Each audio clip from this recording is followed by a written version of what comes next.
Just being goofy today.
Yo. What up? What up? We're doing something different, super different today. As you can see, you're going to be taking a ride with us.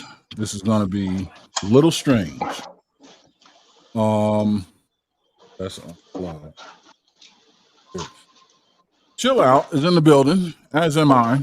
I'm working on some background things here. We're going to cook from two different locations. We're going to cook from my place.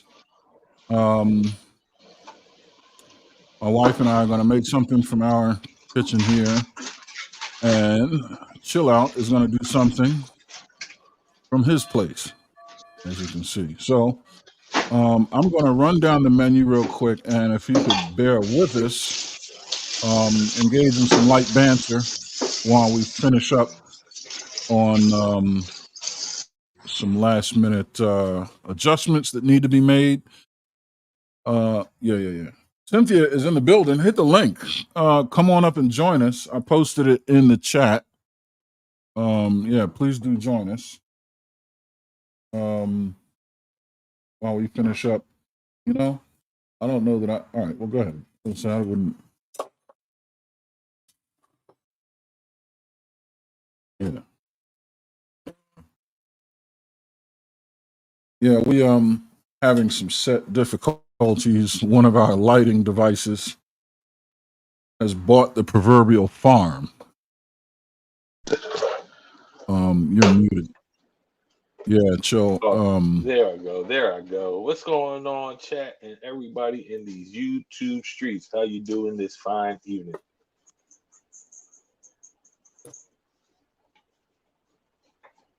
Yeah. Is that Joel back there getting the set ready? Yeah, that's hang on. Yeah, that's her finishing up the disaster of the set lighting. Here, let me. No. I'm taking you out of it. There we go. Let's get Mav out as well. He's not. There we go. Now it's just you and me for now. Okay. So yeah, we're dealing with some super experimental production, but I think it's going to be good. I think it's going to turn out real good. Just to run down the menu real quick, I'm going to be making a nice autumn zucchini bread with some apples that we had picked from an apple orchard last week. We also happened to get some sunflowers that you can see are on set.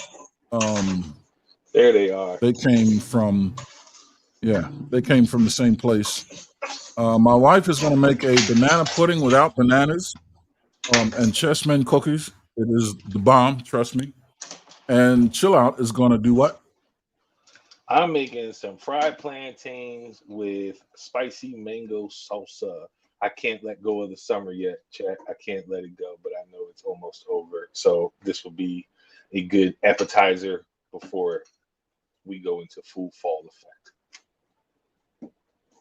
Excellent. Well, that is a perfect transition from one season to another. In that case, if you want to get your salsa going, I think we should finish summer with what you got happening.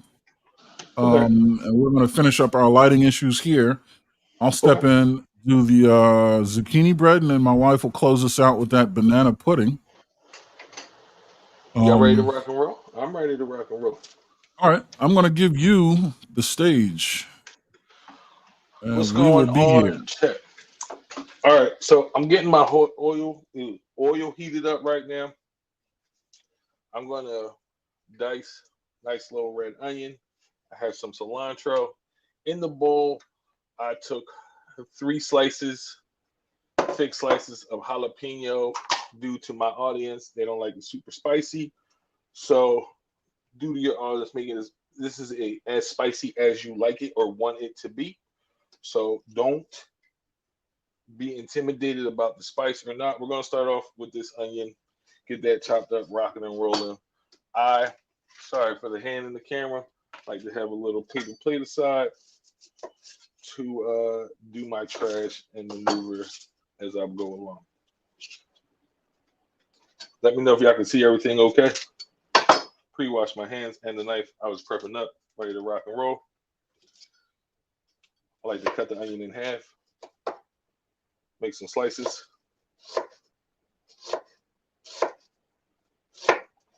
Turn that onion down flat. Use the back of the knife. Please wash your fingers. And thinly slice and break this onion down. It's 1/2 of that onion. Repeat the process. Tighten up the onion, a couple slices. Turn that onion up right. Back of the knife.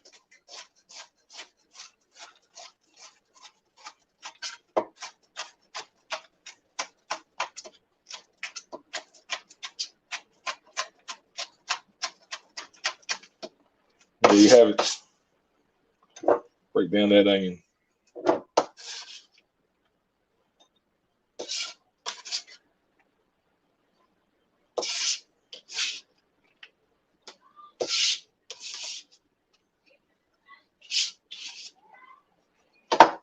I like to keep cilantro and paper towel in the fridge.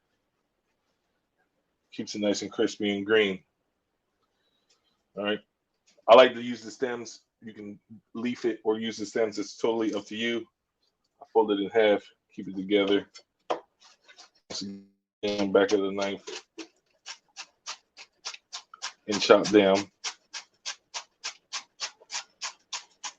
the cilantro.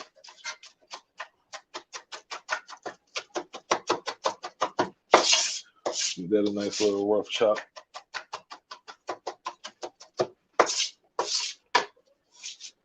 And there you have it, broken down cilantro.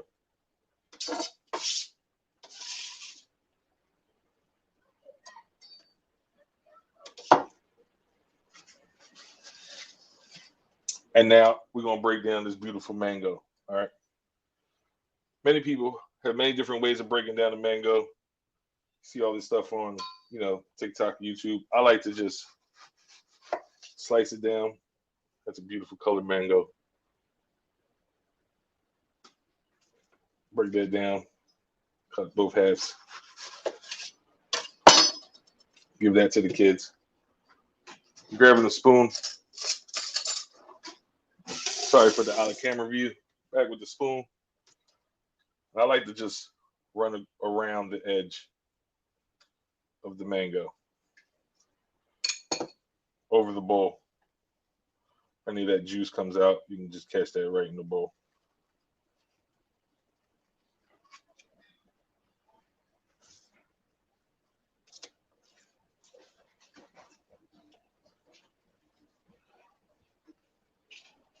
Clean mango. We'll do that again to this one. Run it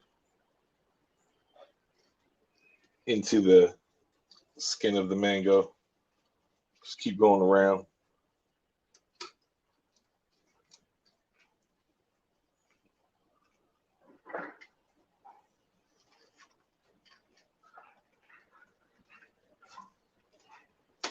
Mango's gone. Mango's out of there.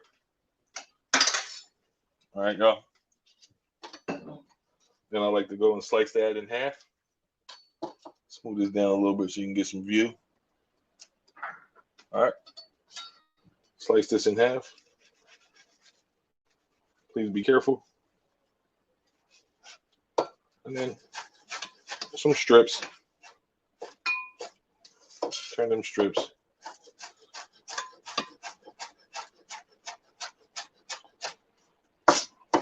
Break that down into chunks. Piece of mango fell in there. Chop that up.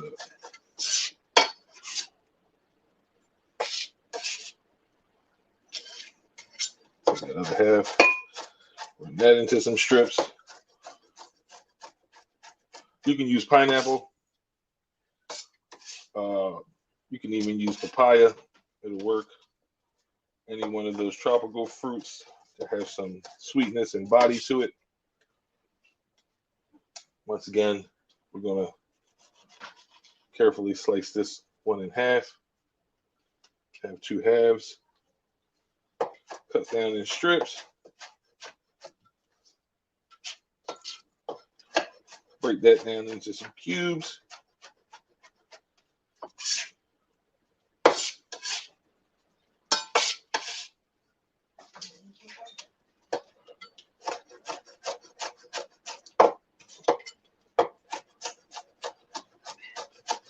And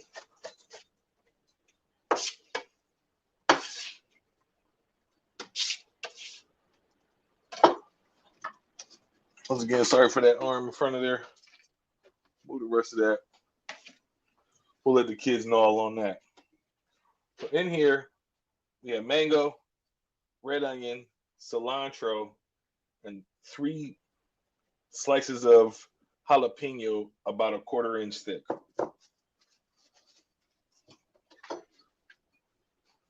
To that, we're going to add some salt. About a teaspoon, a shake of red chili flakes, half a teaspoon, a little bit of black pepper, half a teaspoon, and some vegetable oil. About a half a tablespoon. Sorry for the out of camera view, folks. New production, we're trying to figure it out. You're going to get that a nice little stir around. Make sure everything's incorporated.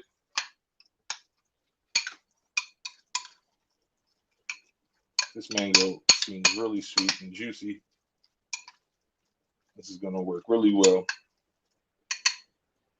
for the, once again, close view. Got a taste. That's flavored perfectly with a little spice. Now, we're going to move on to breaking down the plantain. All right, real simple. Cooking simple. Cooking's fun. We're going to run around one of these veins. We're going to run down. We're going to peel.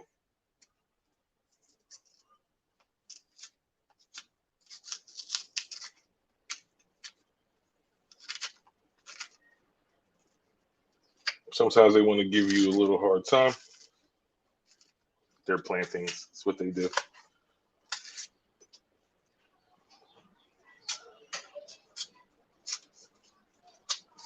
If you get some of the stuck part, I just run my knife along it. Clear that off. This part over here is acting difficult. Just break that down. It's food, y'all. Not that difficult.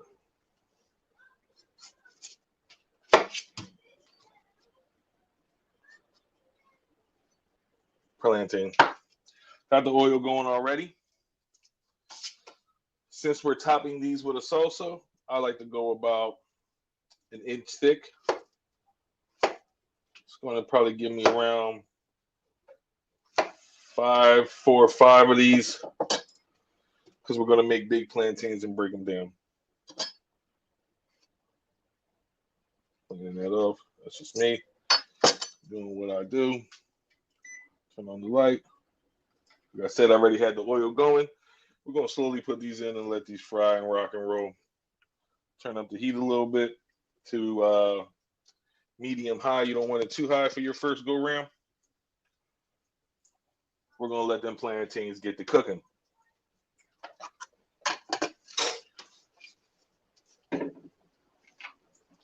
Clear off our tray, our cooking area.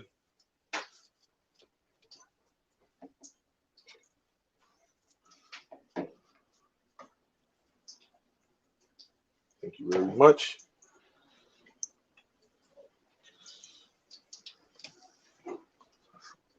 Got our handy tongs here. And we're just going to let them rock out and fry and have some fun. Hope y'all enjoy this little simple recipe as we rocking and rolling. I am getting the plantain smasher. What's going on, Jay? I also am going to prep the plantains with some garlic oil, which is basically the juice from in the jarred garlic, a little oil, and a little salt. Real simple. All right. That's going to dress up our plantains. Salsa was really easy and simple. Record time, had that done. You get a nice, juicy, ripe mango. Should not be that hard. Use the spoon. Get it broken down real easy. Leave the pit for the kids. They'll have a ball with it. It is a very good sweet fruit. So as we're frying up the plantains, we're just waiting, flipping them over, getting them done on both sides. Now, with the plantains so thick, you got to give them a second to cook. Nobody likes raw plantains. It just doesn't turn out well. So give them a little minute to cook. This will probably be the longest part of this cooking process is having these plantains cooked. You don't have to get one of these plantain presses. You can use 2 plates, a plate on a cutting board. It all depends what your preference is. If you do have one of these, great. If you don't, it's not the end of the world. So we're just letting them fry up and cook. I don't want to pull them out early and then I have an epic fail on camera. That would not be worth anything.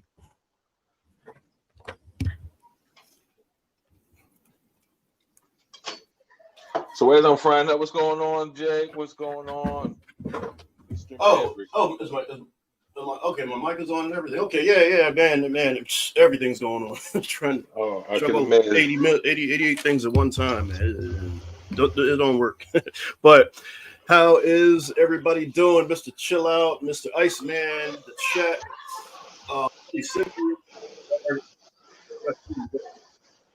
We're gonna open up a new window for you to do that. Yeah, where's Cynthia at so she can go ahead and help us with the entertainment portion of what's going on today.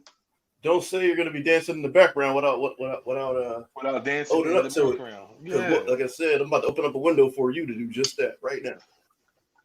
All right, let's see. Let me get myself situated here. So my bad. Can you guys just brief me on what is going on? Just a quick overview of what's happening. All right. So I broke down and made a beautiful mango salsa. Okay. Oh, look at that. Okay. All right. A little jalapeno, a little pepper flake, a little red onion, cilantro, salt, pepper, and a little bit of vegetable oil brings it all together. It was about a half a tablespoon of salt, a half a tablespoon of pepper, a teaspoon. I'm sorry, don't put tablespoon. You'll get out of control. A half a teaspoon. And about a half a tablespoon of the oil and a ripe mango. Scoop that out with a spoon to get to the mango meat without fighting the shell. Now we're just sitting here and waiting for the plantains to fry up because I don't want to press raw plantains and have an explosion if they're not cooked properly all the way through. It'll explode. I didn't know that. It will not explode, but they'll just crumble. Oh, okay, gotcha. They won't stay stuck together. They'll it looks like an explosion is what ends up happening. Sure. Because they'll just crumble and fall apart like a stale cookie. Sure. So we have to have them cooked. Good way to know that, and I'm about to see if I can prove this method right now, is you'll see bubbles start to come in the center of it, right? I like to let it cool down for a second. Now, did you already touch on what that device is that's using to mash the mangoes down? Is that specifically for that? I did. Okay. This is sorry, everybody. I'm catching up late. Hola, mi gente.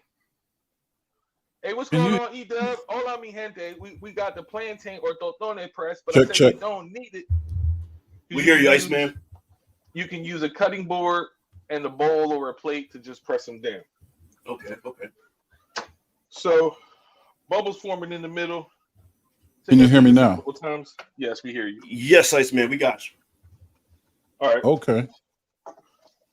Like I said, y'all, bubbles form in the middle. You get a nice plantain, totone, what the case may be. That's how you know that they're ready to go, when there's oil bubbles forming in the middle where the seeds are. All right. Oh. So we're going to let these cool off for a second. I think it's very check important to let them cool off a little bit before you smush them. It's just what I think. And just smushing them hot out the pot.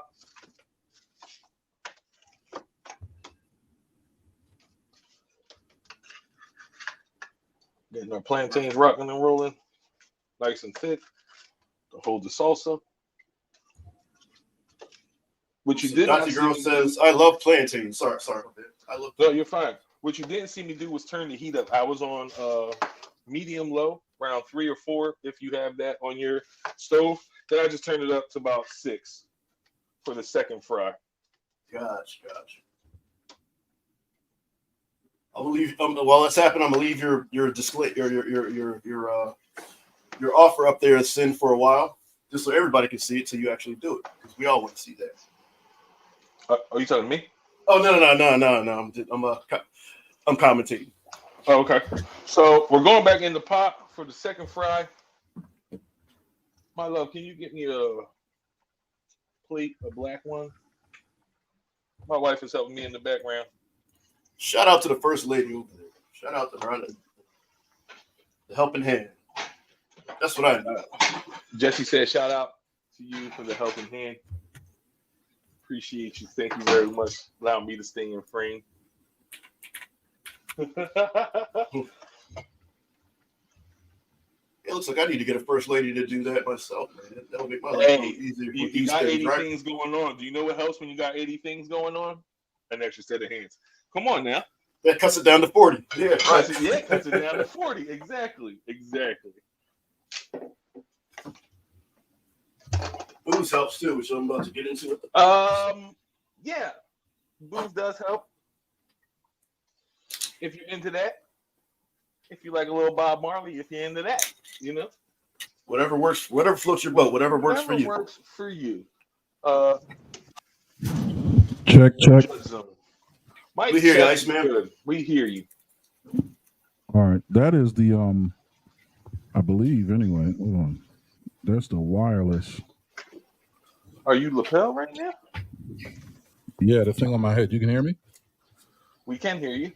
Yes. How's it sound? It sounds it's good, but can you turn it up some? You sound a little far away. Yeah, a little muffled too, just a little bit muffled.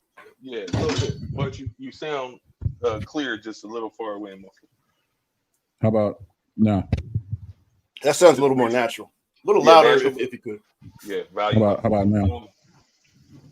Again, one more time. Yeah, that sounds okay to me. That's maximum. Yeah, that sounds volume. Yep. Okay. How about now? All right. So with the volume turned up, am I good? You good? We good? We rocking and rolling? Yeah, I'm gonna go get my mise en place, and I'm done. I'm ready when you're done. Give me about Okay. 5 minutes. 5 minutes would be more than enough. Yeah, I would definitely be good to go in 5 minutes. Sure.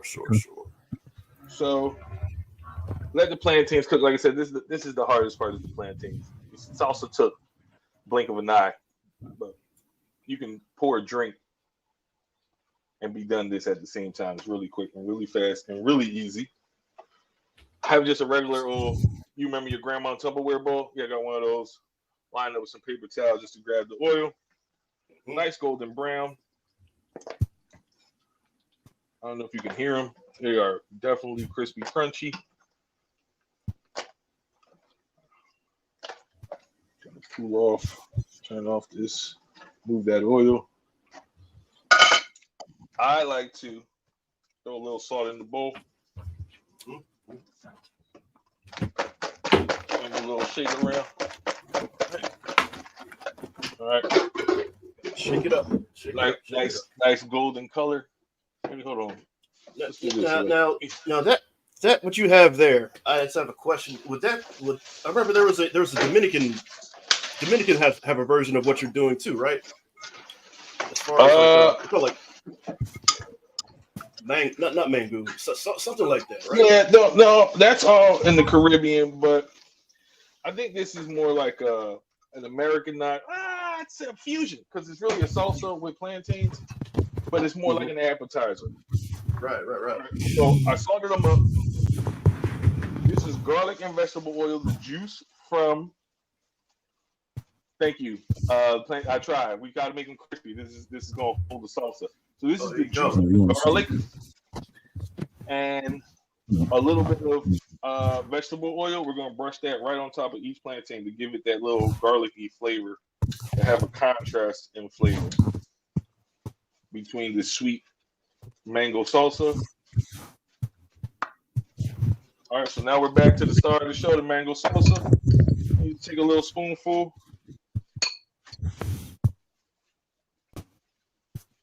So shot here. Go ahead. I was about to say, so no pre-made adobo for you though. I remember having that conversation. No. On that. Okay. No. Everything is as we go along. Sure. No pre-made adobo. Oh, sis is in the producer's chair. Look at that. What's going on, sis? First lady of Iceman's first lady there. Shout out to her. Hey, Joel, you know you gotta be a fan of this, right? Us Caribbean people, right? You got to come on now. Oh, you got 300. Yeah, sure. Come on now, right? We would love to learn what Trinidadian ways would be to cook those. Oh yeah, for sure. You know, in the future. Sure. All right.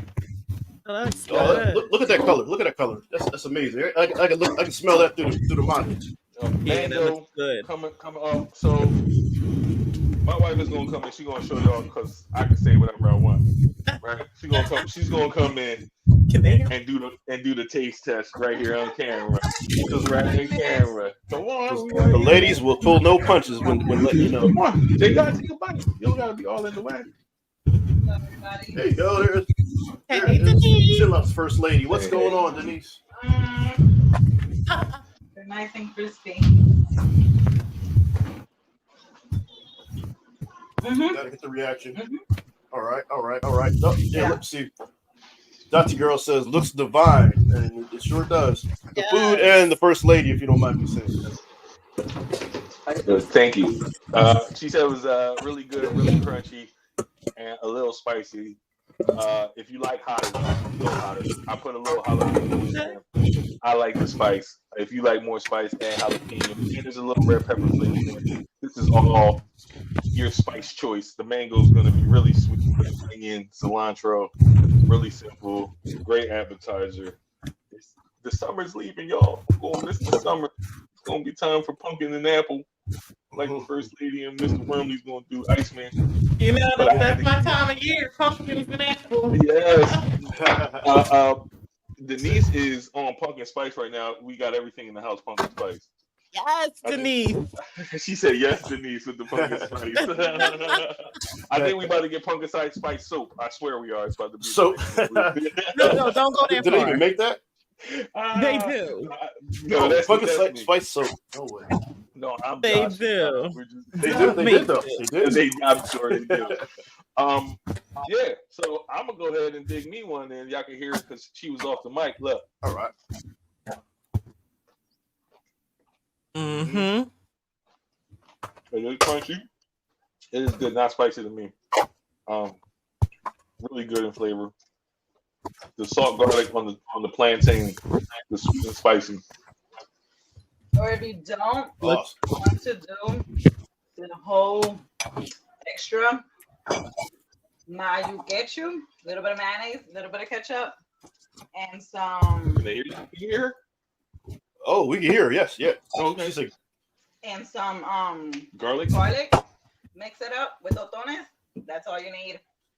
mayo, ketchup, salt, pepper, garlic, and plantains. That No is pepper. no pepper. Just salt. No pepper. Oh, I'm sorry, I got corrected. No pepper. Salt, No garlic. Salt, garlic. Yes. Salt, garlic, mayonnaise, ketchup. Equal parts of ketchup and mayonnaise. Mm-hmm. All right, so 1 tablespoon to 1 tablespoon, 2 tablespoons to 2 tablespoons. Salt, garlic, mix it up. Put it on the plantains. It's called mayo ketchup, or in the slang of Spanish, mayo ketchup. Magic ketchup. so that's that. So when you go to the store, like I know that like the mom and pops Spanish food stores up in North Philly. I've been in a couple of them, and just like you would go into a greasy spoon place that makes pizzas, you would have the ketchup and the condiments on to put on your food. Right. I noticed in the Spanish ones they would have the tube, and it would look like almost like pink, and that's what that is, right? It's mayonnaise mixed with the With ketchup, ketchup, salt, and garlic. just to put on. And I remember putting them on tostones. I remember that's solely for that reason. Oh, Yes. Okay. It's a dipping sauce is what I'm getting in the background. It's just made for usually only used for plantains and dipping plantains in. No? Talk to me. She says not just What- for plantains. No, What else can you it be can have for? it in a sandwich, or cubano, or Oh. Dressing. I remember putting them on Cuban sandwiches too. I remember putting them on that. I think Freddie and Tony's. I think they have that too. On a pork. I know they have Cuban sandwiches, but I was just thinking Freddy's and Tony's. yeah. She Joelle said she was just thinking Freddy's and Tony's. Mm-hmm. Yeah. She said, Still ain't been No, we're better than Freddie and Tony's. She said, Mhm. Oh, that's right. So let me ask you this. Now that came up, is Freddie and Tony's kind of like the Pasanginos for Puerto Rican food, as far as like the touristy place? You know what I mean? It is, but there's two of them. All right, I'm gonna break it down. Mm-hmm. The one on. Oh, they're not owned by the same people? This is a funny story. So they started together and then they broke up. The two individuals who owned it. The one's owned by Freddie, the other one's owned by Tony. Don't tell me which one. But they're both Freddie's and Tony's. So there's one on Second and Allegheny. This go to E-Dub in Philly, not Philadelphia. E-Dub on Second and Allegheny in Philly. It's not the good one. There's one on Front in Cambria. It's in the cut. Wait, I remember. I've never been It's to in the that cut. one. That's in the cut. Yeah. You drive past it, not even see it, man. Yeah, that it was on the corner on Front in Cambria, and it is really good. Oh, I've only been to the one on Allegheny. Yeah, you're going down the way. Yeah, from what I understand, like the Ducky spot is the real one to go to, and then the one off Second and Allegheny is a tourist. I'm wrong. It's Somerset. Excuse me as I drink water. It's Somerset. I just got right. It's Somerset, but it's still down the way on Front Street, right on Front and Somerset, right at the corner. Little hole in the wall. That is the one that has the food. That one is not the touristy section. Second and Allegheny is the touristy section. Yeah, that one definitely. I think I remember going in there one time, and I did eat there once, man. That is not the touristy place. You got to know somebody local to even know about to go there. Yeah, the one on Front Street is the one. That one's like the one that has the line around the corner waiting to get in. And there's maybe 6 to 8 seats to sit down to eat. Other than that, it's to go. Yeah, I remember taking mine to Yeah, go, man. Yeah, that's the one you want to go to. The one on. But yeah, on that's awesome, man. There's another Yeah, one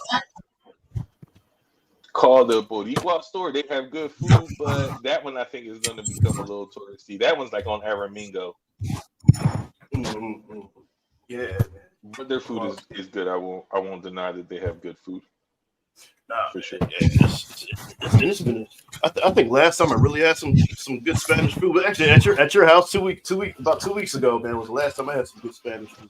Oh, I remember that. Maybe we can do a Spanish segment. Oh, you know what? The fall's coming up. Let's go here. Maybe we can make some coquito. Oh yeah, fall. like I have some in the refrigerator from last year, actually. Yeah, we can do something like that to show some of the Spanish things we do as far as the holidays come along. My mom, I'm gonna steal this recipe from my mom. She makes this thing called arroz con dulce, which is like almost rice pudding. You can have it with or without raisins, but it's like vanilla, cinnamon, rice with boiled in milk, coconut milk, and milk. And you boil it down, make it nice and tender. I noticed a lot of the cooking has to do with like condensed milk and sweetened milk and. Listen, I keep 2 cans at all times. Same here. You got to. Man. That's pretty much the whole. Pretty much it's sweetened milk, condensed milk, and a bunch of rum and sugar in coquito. Pretty much. It's more to it than that. But So, Will, you do coquito, and I can do what we make in Trinidad called punch of cream. I never sound like we getting drunk, but go ahead, let's go. Sound like we're gonna be lit. I mean, that's the best way to cook. Merry Christmas. Feliz Navidad. So what is that? What's the recipe in that? Oh, it's very, very similar to coquito. Okay. It's not much of a difference. I think it's just called something different. Yeah, I think we all are cousins that way, where even the cuisine of the preparation of food may be slightly different, but we're using a lot of the same ingredients. Yep. Like I say, like everybody knows that back in the all only thing that separates the Spanish, French, and English colonized islands is a boat stop. That's it. So, that's it. It was a bus stop away from one another. Just a boat stop. Yeah, man. And not to make light of it, but I mean, when you're on that ride, you're probably going to talk and exchange stuff. And unfortunately, you get off at one group. Can't say got dropped off at like the Caribbean, like Jamaica, and then on to Puerto Rico. So those recipes are going to follow. You know what I mean? And the traditions are going to follow that. Yeah. That's Yeah, this is true. We took a lot of those things off the boat with us and just carried them to where we were. And I look at that way as a lot of French cuisine also has carried around, and some of the way that we prepare food was just heightened through French cuisine. Like they seen how the world did some things, and then they just perfected what these things were.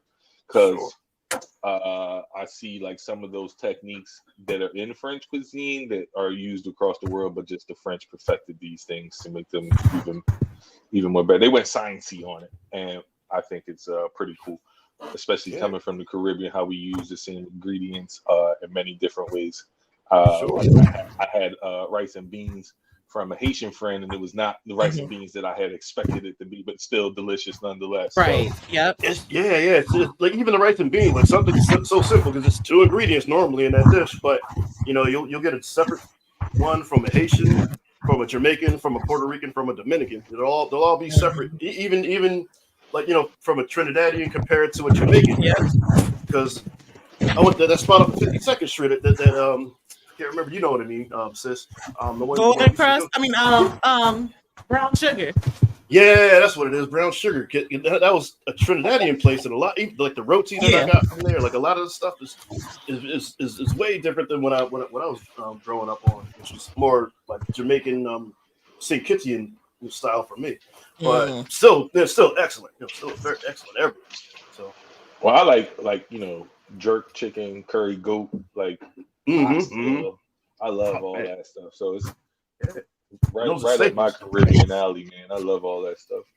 And notice those dishes, right? Like oxtail, for example, and how we were talking about earlier, how we craft, we collaborate ideas and then craft with what we have. So oxtail, that's off the tail of an ox. That's what that is, right? Right. And No. so, what is it? Where's it coming from? Isn't it a cow? I don't eat oxtail, so I don't know. Well, not, It's a cow, right? It's not actually an oxtail. It's beef. it's beef. It's beef. It's Yeah, beef. it's like the same. What's the same type of animal? But Ox, cow. I think ox is cattle also. I think we're Yeah. Yeah. It's nonetheless, it's good. But go ahead. If it's not for ox, pretty much what I was getting at was that like the tail. Yes, that's cow what tail. They took the rest of the and they threw that. They gave us the what was the throwaway, and we had to take these tails and we had to make them good. And now all of a sudden, oxtails are a delicacy. Like I can't go get oxtail. you getting I can't $30. remember how much it was, but how much that's more expensive than this ribeye steak. Yeah. Yeah. So Yeah. that's what we do. Pretty soon we Okay. got Alright. $50 for mac and cheese. I out think this Aaron's thing, man. ready, y'all. Okay, all right. Hey, Okay. Before we switch to Aaron, real quick, let me get this. Dante girl, she says that it would be nice for us to do what we would eat in a day video. I'll do that. I like to do that. Yeah, I'll I'm do good that. with that. That's a great idea. And then we got, let's see, Dante girl says Jamaicans do a Guinness punch. Condensed milk is one of the main ingredients. Now, Guinness punch, I've never had that before. Guinness punch. That sounds delicious. Oh, we're gonna have to look that up. We're gonna get lit that day. That All right, day's a let's- get lit day. So since Aaron is there, all right, we need to. So Aaron's head's cut off, so I don't know who's over there. You can adjust the camera. Aaron, your head's Aaron's cut head off. in the frame. Bang bang.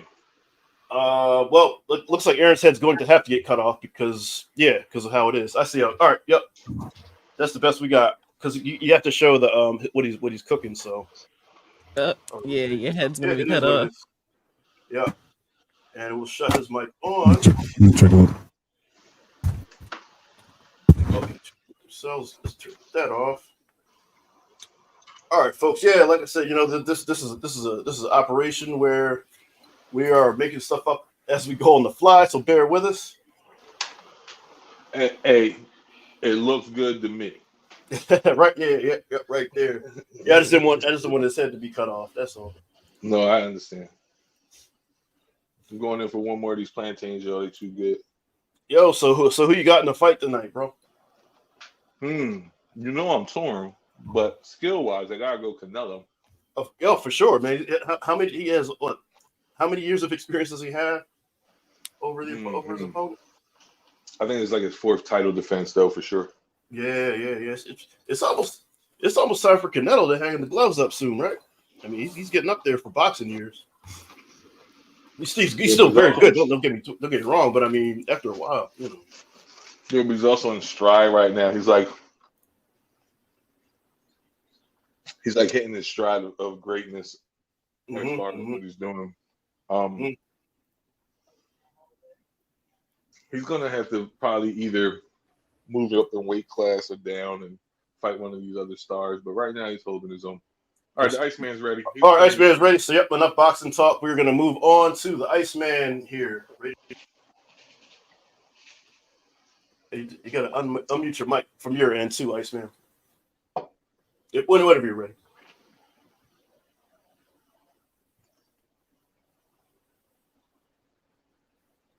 Yeah, I can't even tell if Iceman's talking right now. If he is, he's on mute. Yeah. Seems like he might. And his mic is muted. I don't know if Sis or anybody can let him know his mic is muted. It has to be unmuted from his end. I can't do it from here. I'm gonna go hit the yard with y'all. I'm not here. I'm here in the yard. We mobile. I'm hot in the kitchen. Yeah, it does get hot. Yeah. All right. And then I don't know if we're still Thank adjusting. y'all for joining in while we get Iceman ready. Yeah. Appreciate y'all. Appreciate the patience. Like I said, Appreciate you tuning in. Today's operation was just in the midst of so much else going on that just just on mine alone that I can think of. But we're making it happen. You know? Yeah, it's definitely a lot of inner workings of what happens from day to day, week to week. Yeah, and then trying to get all this stuff together. Oh, the sunflowers do look nice. Now, I don't know if sisters can hear me. Those sunflowers are from the same trip that you guys took last week? I do. Mike's still on mute. If you can hear us, Iceman, Mike's still on mute. Yes, and it says you can't unmute your guests because they chose to mute themselves. That's what I'm getting when I try to unmute you.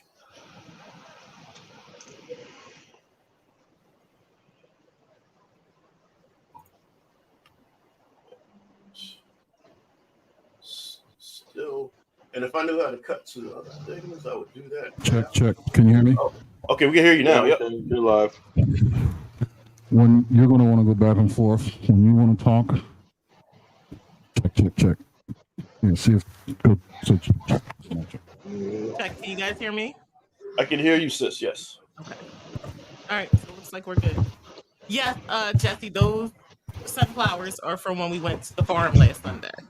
Okay. All right. Okay. Can you see my head? Okay. Yep. I can see and hear you perfectly. Perfectly. You Yep, see and your head's in the workspace? shot, and your workspace. You just make it. You just making everything. Making it perfect. Okay. Yes, Dottie girl. There's plantains left for sure. Sorry. Mr. Iceman. I can't hear what he's saying. So if they say anything to me, you're gonna have to. You know. All right. So we're gonna do a zucchini and apple bread. Only reason why I'm adding apples to the equation is because last week we went to this orchard, like I said, and got these sunflowers, got these apples. So they're really juicy, delicious, huge. This is one of the smaller ones. They got some that are as big as my fist. So typically for this recipe, I would grate the zucchini and the apples, but I want to practice knife skills, show you guys really what a small dice can be, and really emphasize the importance of a sharp knife. You got to have a sharp, high quality knife. And I recommend a very high quality sharpener and honing steel. There'll be a lesson on that, how to maintain a knife later. One thing you should never ever do, don't put the knife in the dishwasher. If you put the knife in the dishwasher, consider it like you getting in the dishwasher to take a shower. You wouldn't do that, right? So don't do that to your knife. So we're going to get 2 cups of zucchini and apples finely diced. And when I say finely diced, I mean super fine. Because like I said, typically this would be grated for this recipe. But I just want to go through the importance of knife skills. And I'm not sure if you can see how fine this dice is going to be, but I'll give you a close-up in just a minute. Has any of you guys tried zucchini bread? Jay, you've had zucchini bread before, right? I've had it before, yeah, and so it's one of those things that it doesn't sound good, but it is, and it's a sweet kind of a I can't say dessert, but kind of sort of along those lines. But the base is zucchini. Think like a apple bread or a banana bread. Banana bread came to mind whenever. Yeah, the thing about zucchini is, it's an extremely mild flavored vegetable, and really it just takes on the flavor of whatever you put it in. Honestly, it's so mild and delicate you don't know it's there. It really provides more or less body and moisture to the bread.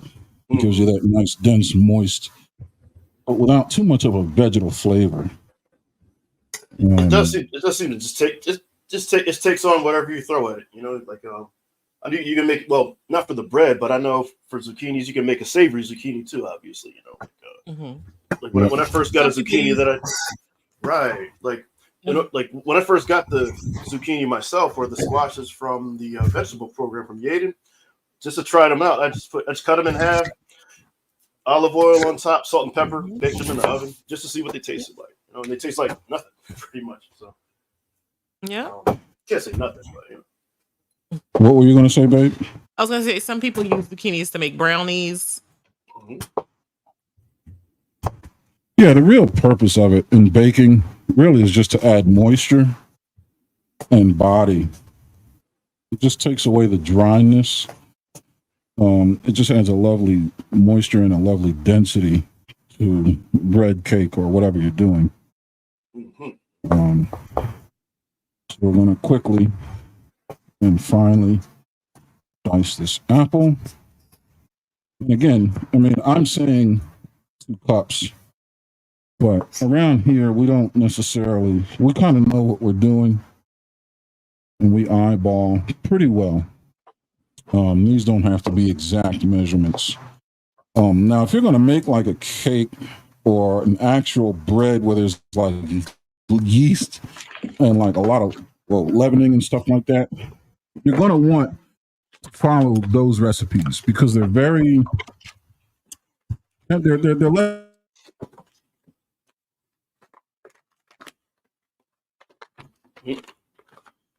Say that again. You're cutting out. There, Iceman.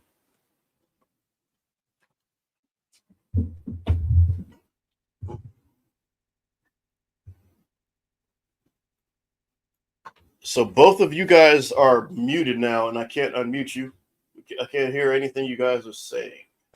Can you hear me? Okay, we can hear you now. Yep, we're good. All right. So there you go. Nice fine dice on apples and zucchini. As I was saying, we don't necessarily need to be super precise with all of these recipes. A lot of the stuff is done by eye, but when you're baking cakes, bread like pizza dough, you kind of sort of want to be exact because a lot of that is like a chemistry experiment or a chemical reaction.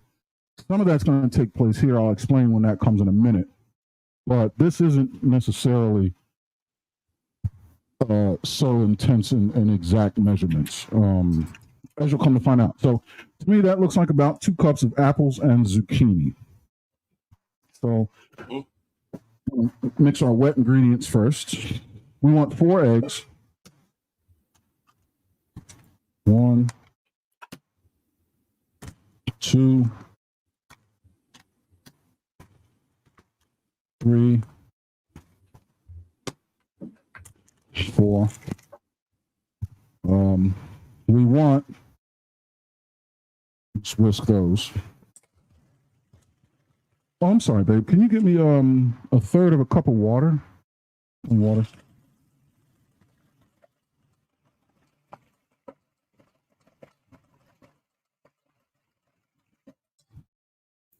And see, we're all analog here still. We could use a mixer, but nope. We While she gets that, I'm going to add 1 teaspoon of balsamic vinegar. You can use this or lemon juice.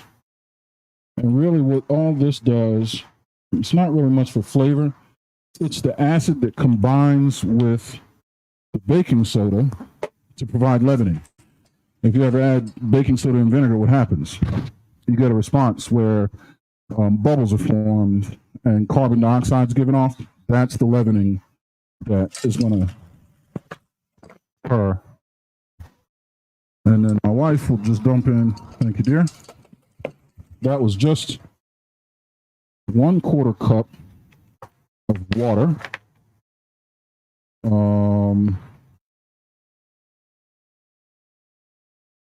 Trying to think, what else do we want? We want, say, about a cup of vegetable, half a cup vegetable oil or a cup. Looks good to me. Okay. And then we're going to add in apples and zucchini that have been finely diced. Now, again, I would also recommend that you grate that. But finally dicing it, I just wanted to really emphasize the importance of good knife work. And since I like apples and zucchini, let's dice up the rest of this.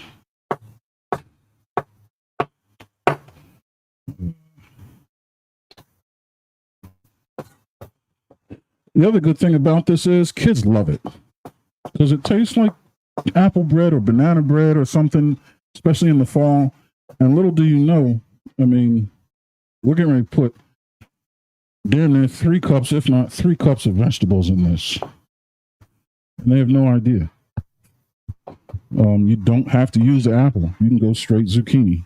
You can go zucchini and carrot. You can go zucchini, carrot, beet. You can go pumpkin. You can go any kind of winter squash, fall squash, summer squash. You know, as long as it's a mild flavor and a crunchy texture that cooks down and can disappear into the bread and doesn't really conflict with flavors like cinnamon, nutmeg, cloves, allspice, then you're good to go. All right, that's good enough. So now let's get the dry ingredients going. Sorry, so apparently Dr. Girl does, charcoal bread is disgusting. It sounds as disgusting as it sounds. Okay. It is as disgusting as it sounds. We got Josh. Josh is in the building. What's up, Josh? He says, let me know when to call the fire department. Let's hope we don't have to do that because this whole apartment is going to get emptied out after something happens. So now we have 2 cups of granulated sugar. Just a little bit more because my wife has a sweet tooth. Let's go with 3 1/4 cups all-purpose flour.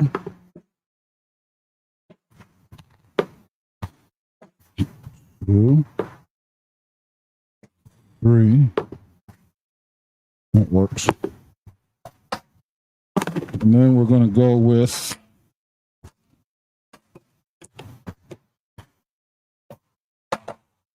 about a teaspoon of cinnamon. That works. Teaspoon of allspice, on top of which there is a lid.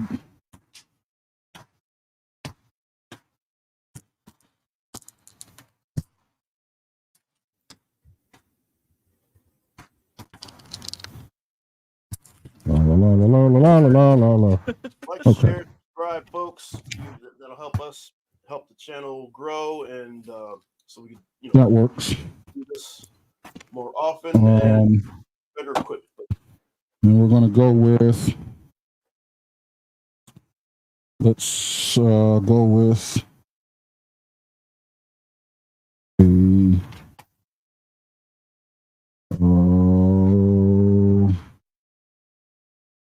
2 teaspoons for this recipe. Baking soda. 1, 2, done. And salt. Can you hand me that pink salt right there? We're going to go with about 1 1/4 tablespoons, or teaspoons rather. All right, thanks. Of salt. All right, Josh posted us our live in Hamp's Discord. Much appreciated, Josh. Shout out to This Might Be Risky and DJ Hamp. As always, showing love. We definitely return as best we can. So, incorporate the dry ingredients. So, babe, would you mind grabbing me the spray for the and putting the oven on 350?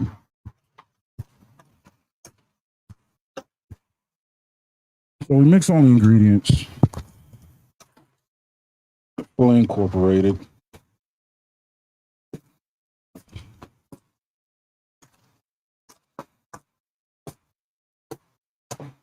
Get your dry mixture first.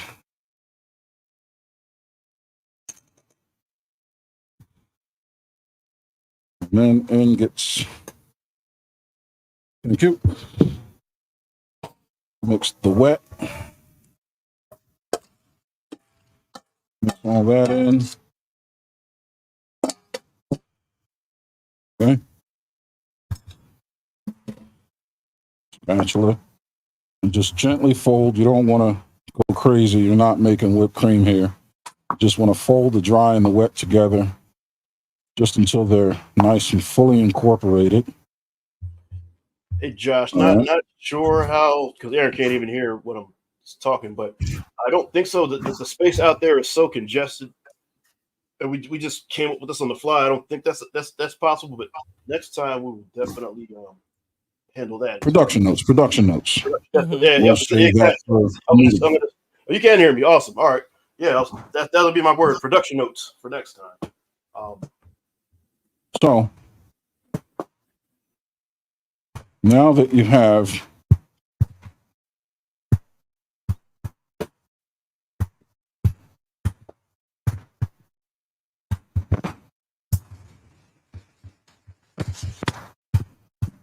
both pans sprayed,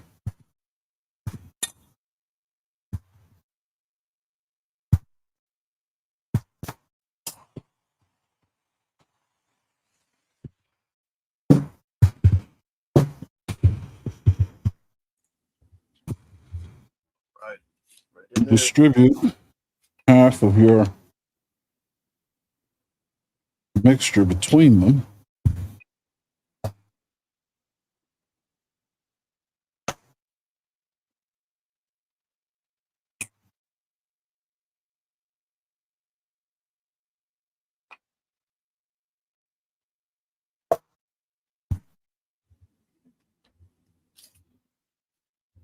Right.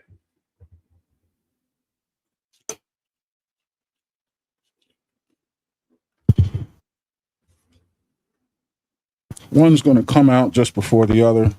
That is quite all right. Mm-hmm. And that, ladies and gentlemen, is it. They're going to go into the oven at 350 degrees for 1 hour. Then you take them out, let it sit for about 15 minutes, cut into it, bon appetit. It's that simple. No, I got a That question. is a apple zucchini bread. Awesome, man. And I'll push the clap button and the horn. But you know, if I had that, I'll push that right now. But I'm gonna figure that out eventually, folks. There you go. There it is. But let's cut this.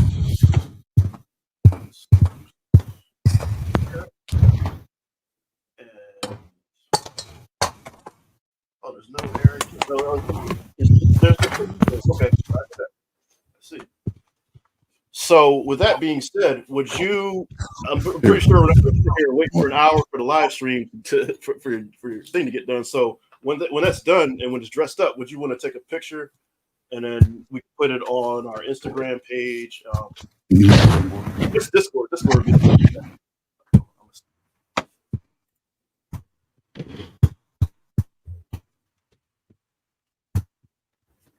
yeah. So.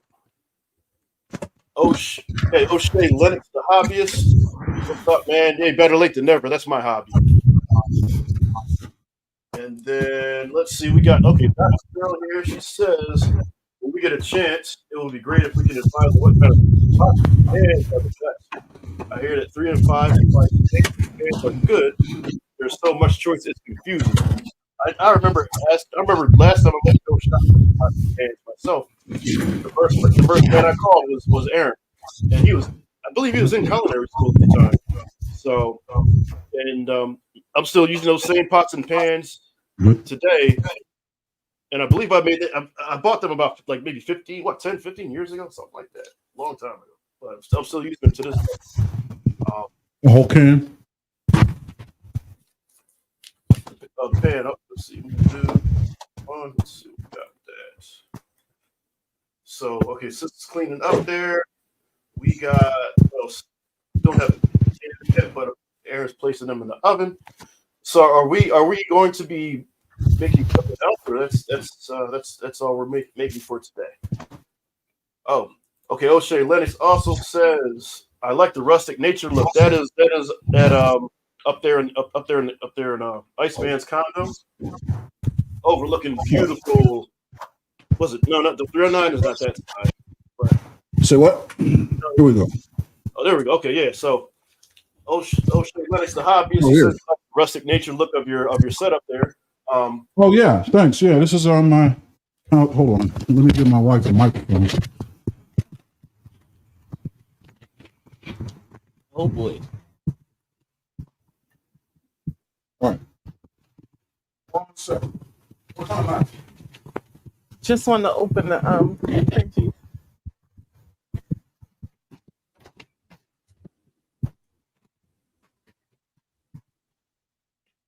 right. And then so okay, so Mr. Chill Out, you're outside. I'm sorry, I'm gonna put you on because I'm looking at the plants. I'm sorry, I noticed the plants, man, and I'm always asking about that. So those, Yeah, I can't hear either. Oh, You want me to. Oh, That's what I'm saying. I'm going to communicate to you. okay. and we got no audio from Chill either. Okay, so do you have audio from me? I have audio from you, yes, sir. Excellent. All right. Say something. All right, can you guys hear me? Yes, ma'am. Okay, great. All right. So I am making a banana pudding without bananas. I know that sounds weird, but I don't like bananas. So I don't cut up fresh bananas. Feel free, you can. I grew up eating a lot of bananas, and as an adult now, I don't like it. I can eat banana flavored things, but just not the actual fruit. So I have nails, so I'm going to put on gloves because I don't want to get anything under my nail. So you start out. Are we good? You guys can still hear me? Yeah. Okay. You start out, your ingredients are going to be regular Jello banana cream pudding mix. I use 2 because I have big men in my household, so I need to make a lot. But you can adjust the recipe however you want to fit your needs. So you're going to prepare the pudding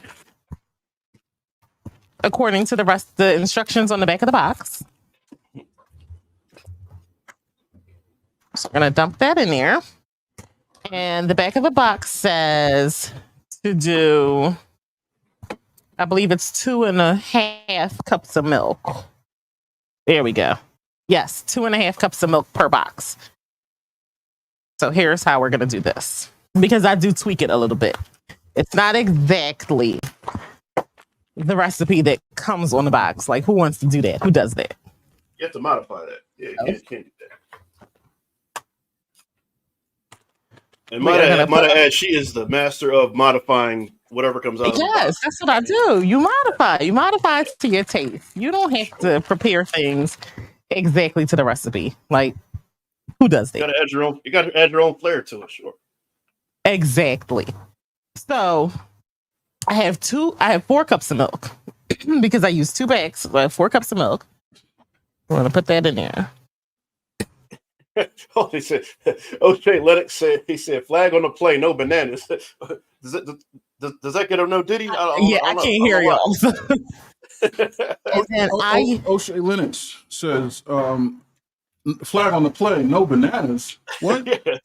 No, believe me, bro, this is a spectacular recipe. In fact, I've had many a banana pudding.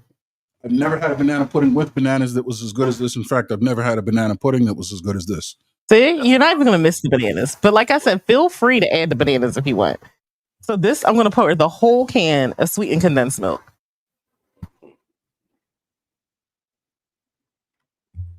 Use our spatula. If you know, you know how sweetened condensed milk sticks to the can. What's good, PJ Austin? Happy Saturday, sir. What Jesse say? Oh, he's reading the chat. Can everybody hear her just fine? Put a 1 in the chat if you can hear the First Lady. Okay. What is that? The sweetened condensed milk. Can y'all hear me now? I can hear you too, Chill. Yep. Yeah, we can hear you. So then we're going to mix it. So this will probably be loud, so I'm not going to talk while this is mixing. Okay. What is... Oh, look at the light.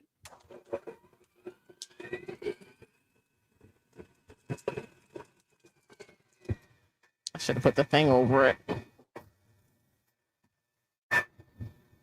So if you guys can hear me, I just mix it on medium high, probably for about 1.5, 2 minutes until it starts looking puddingy to me. And then we'll take it out. We'll transfer it to our container so it can go in the refrigerator and stiffen up a little bit. Puddingy. I'm gonna write that down. That's a new word I've never heard before, but it makes sense. A puddingy texture. All right. I love And, pudding texture. What's that? I said I love that pudding texture. I like Yeah, that. puddingy texture. Yeah. Mhm. All right, move the mixer over. Yes. I adjusted it. It should be in the shot.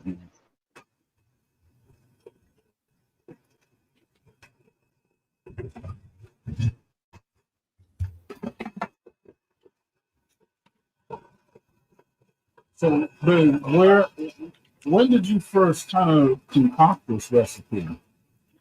When? I don't know, like last year sometime, maybe? Yeah, because you came in here and made it and blew my mind. So I am a Pinterest fanatic. So Get out of here. so what Get out. happened is I found a recipe on Pinterest and I said, oh, I can do that. But we're going to tweak it. We're not going to do it exactly like they got it on Pinterest. And that's what I did. Right.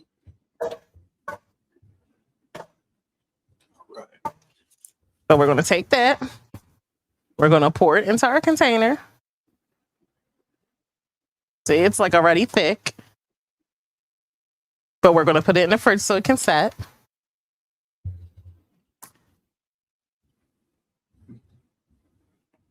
And then we're going to take the same bowl.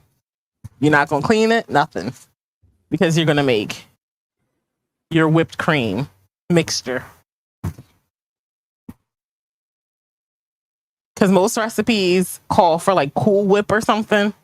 We're not doing that. Who does that?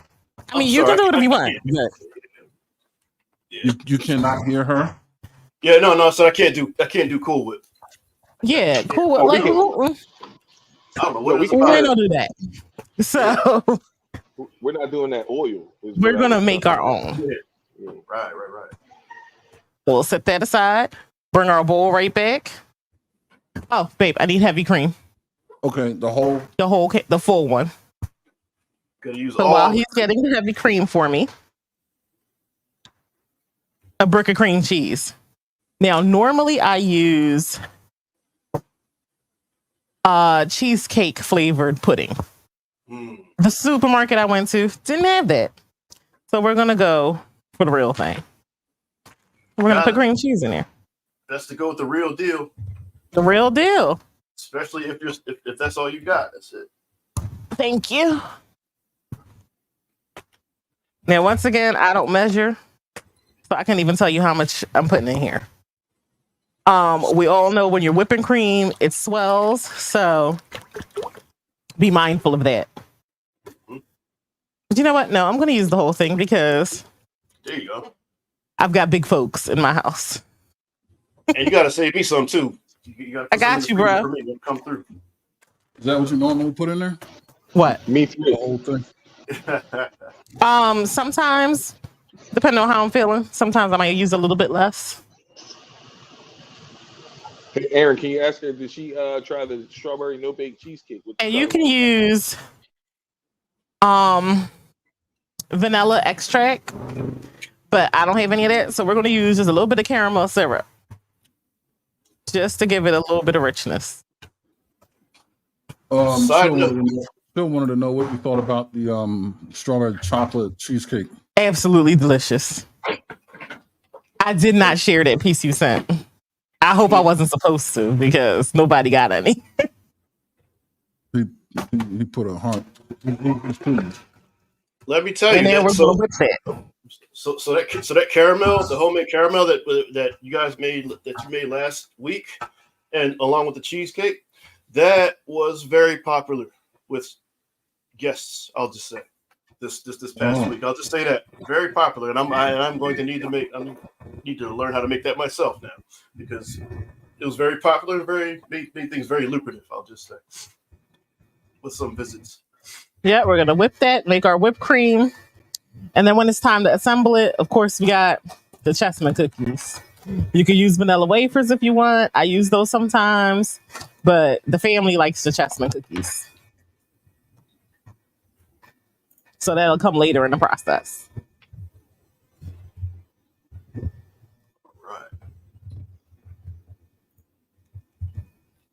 You can still hear her. Yes. Yep. We still hear her just fine. That's a great background. That is something from the Food Network. That looks exactly like something from the Food Network. Now that I'm looking at it, like all the decor and the background, looks like Bobby Flay or Sunshine Anderson's about. Yo, you took the words out of my mouth. I really unmuted to say Bobby Flay. It's exactly what that is. Yeah, right. That's what it looks like. That's a dope background. Let's talk production. Meeting. Right. All right, family, like, share, subscribe to this channel. So Yeah, Jesse's like I never said, had my banana pudding? You never had. I had to, I think every time you made it, by the time I got there, it was always gone for some reason, because that's my favorite dessert, and I would have one of my favorite desserts, and I would have remembered you making it. I'll just go with no. I have never had it before. It doesn't last long at all. Yeah, that's why. That's why. Denise said in the background, you always got to tweak. All right, whipped cream's starting to come together.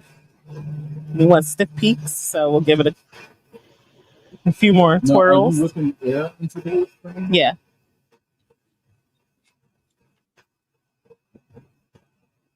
But you want it to be a whipped cream consistency. You don't want it to be watery.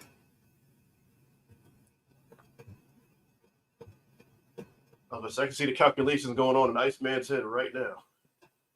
Yeah. I see the stoichiometry happening as we speak. Yeah, a lot.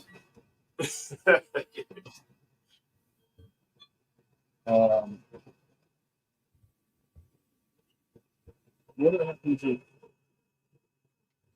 All right, we're Mike's almost low, there. Iceman, too. Yeah, that's all right. I'm talking. Okay, cool. But, yep. Science. Gotcha. But folks, as you know, not grounding the situation. Oh yeah, no, I could tell. Like, I noticed my facial expressions and they do the same thing as you're doing when I'm calculating like that. But if folks want one thing to keep in mind that these processes, like with food, you can't rush the process. You gotta you have to take the time and make sure everything's all your peaks are stiff and everything is ready to go before you move on to the next step. So this is here we are. Done.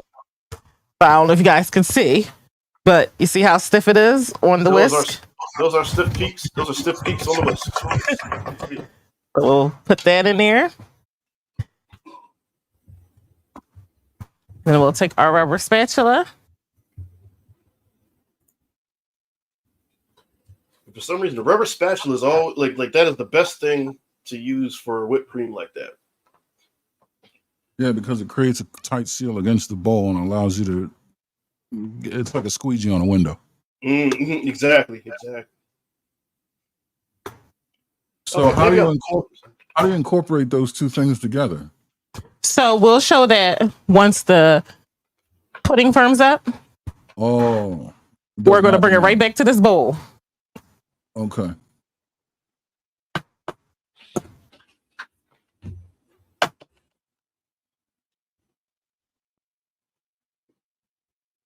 And the cream cheese went in with the cream cheese is in the whipped cream.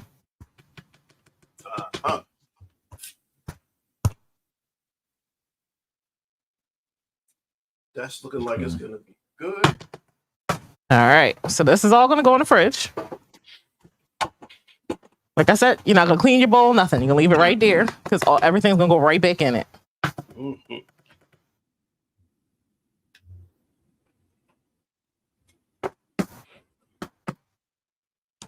So we're gonna cover that up, and I'm gonna put that in the fridge. And I'll be back in about 35 minutes. 35, 45 minutes. What's the resolution looking like on where you are My resolution's great. Yours is going in and out. I mean, it goes from like 480 to like maybe 720, but it's staying more between 480, closer to 480, from what I can see here. Okay. So wait.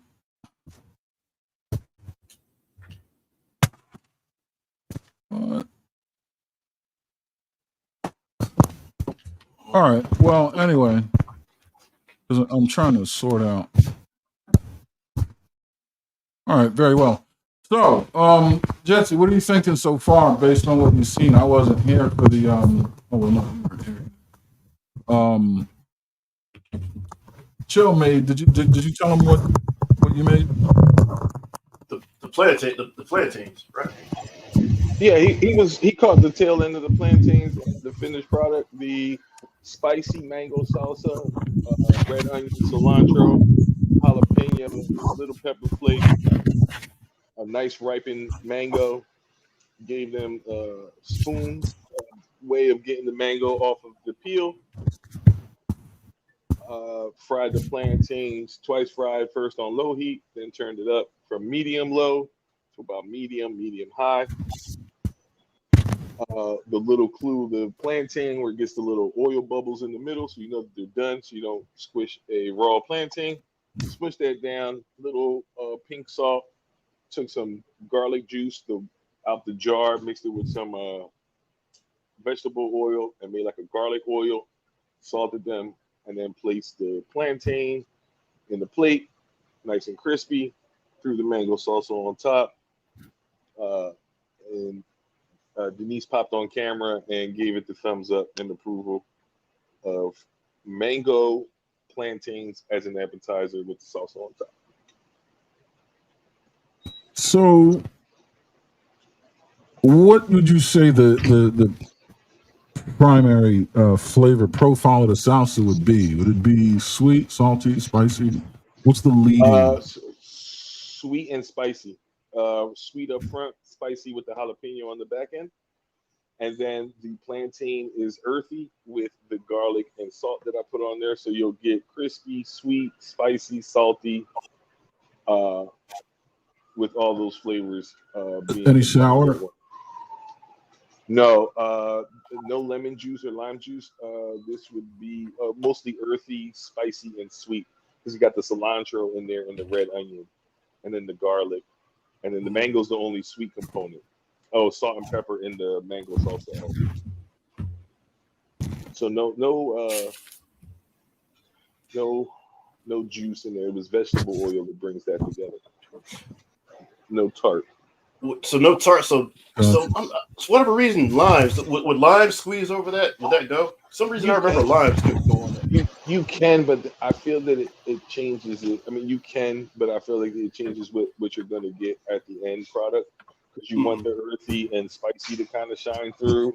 Now it'll liven it up, but that's just the recipe that I use. If you can throw it in there, it is really good choice. Sure. Okay. Gosh. Dante Girl says, good job, First Lady Aaron. She says, thank you.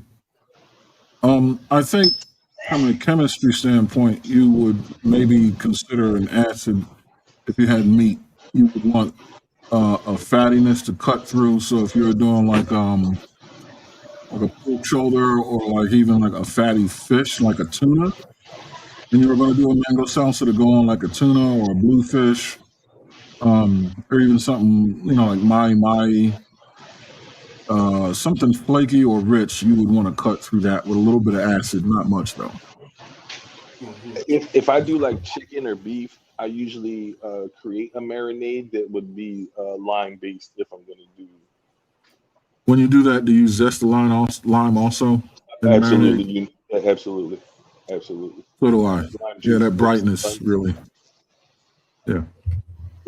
But this being plantain, I didn't feel that the acid would really enhance the dish in any way. But you're right. If I was using chicken or fish, even shrimp, anything, I would, even if I didn't do it with a marinade or a brine, I would at the end squeeze lemon or lime on top of the finished protein product, and then incorporate the mango salsa on that afterwards.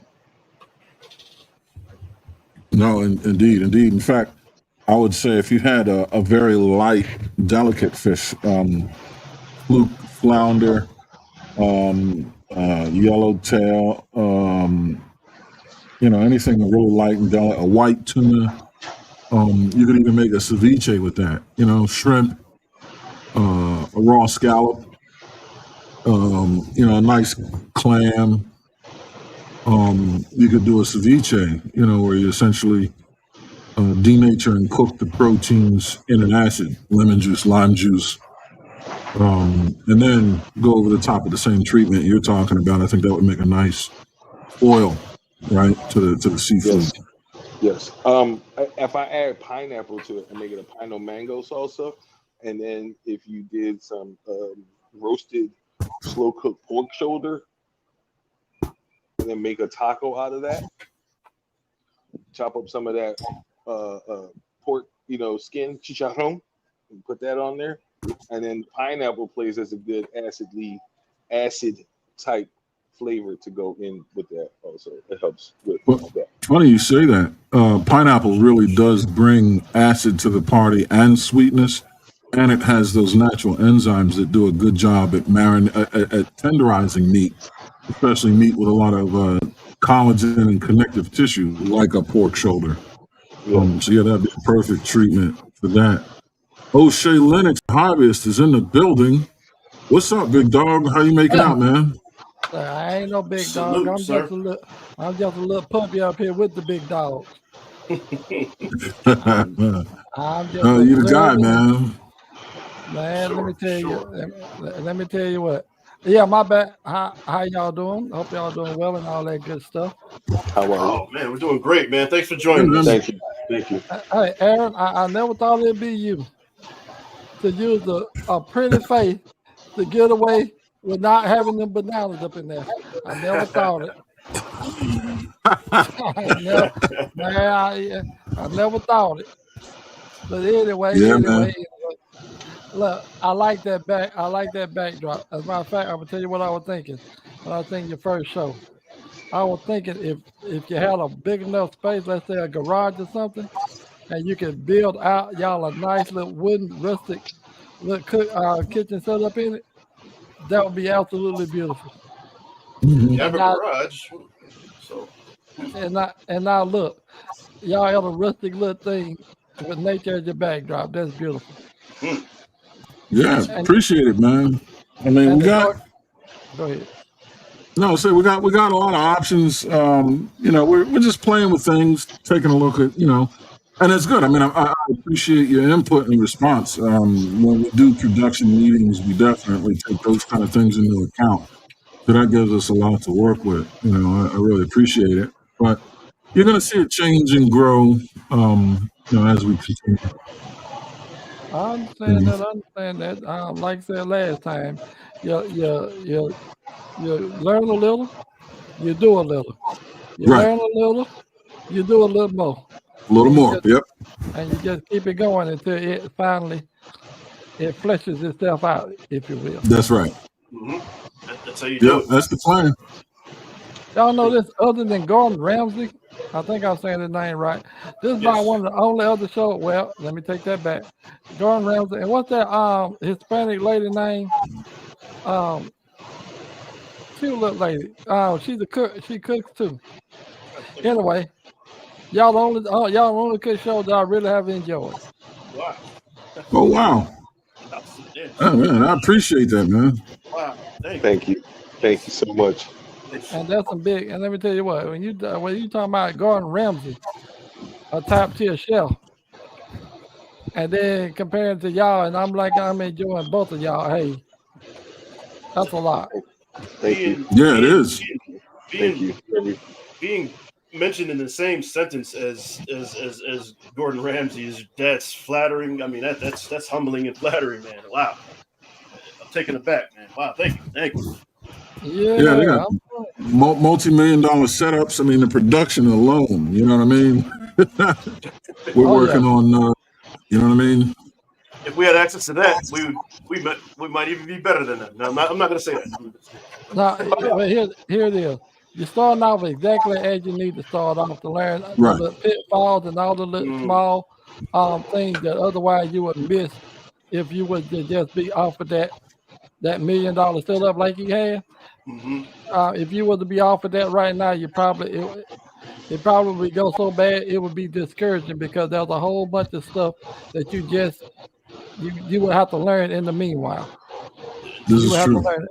And the only way to learn that stuff, either have somebody that's gonna hold your hand, and even then you're gonna make some mistakes because but otherwise this way right here, you get to learn about that lighting, you get to learn about that backlighting and how to set up stuff.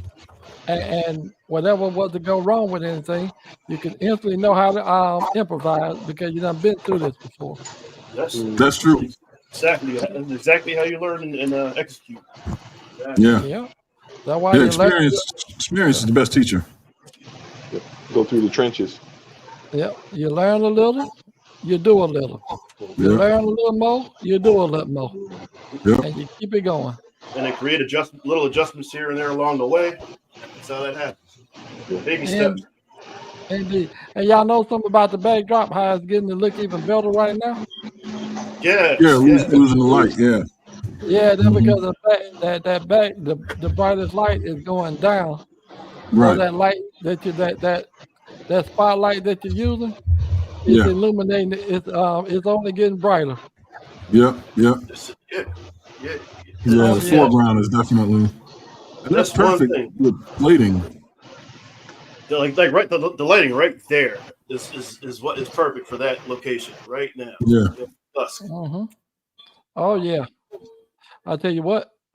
You can get you what you call. You can get you There's a photograph. It's a photo light that sits on a stand. It sits on a stand. Now that would be very good to have. That way you can elevate that light up and angle it down how you want, and actually adjust the amount of power you give to it. That way, even if you are outside and that backdrop and you got that light coming in from the back, you can juice that light up as much as you need it to actually compensate for it, and it will still look absolutely beautiful. Yeah. It will definitely follow the transition of the daylight. One thing I enjoy, or that I think we're going to enjoy, is the upcoming change in hours. And with the fall foliage changing, those trees in the background are going to go different colors. We're going to get earlier evening sunsets. So when we start cooking, the lighting will be like it is now. But you'll have the bright trees. I'm really looking forward to that as well. Oh yes. Coming fall, yes indeed. Yep. You get definitely going to look into the lighting as you suggested. Yeah. And so here's the thing I'm talking about. What I'm talking about, it's not you're not gonna even spend thousands of dollars on it.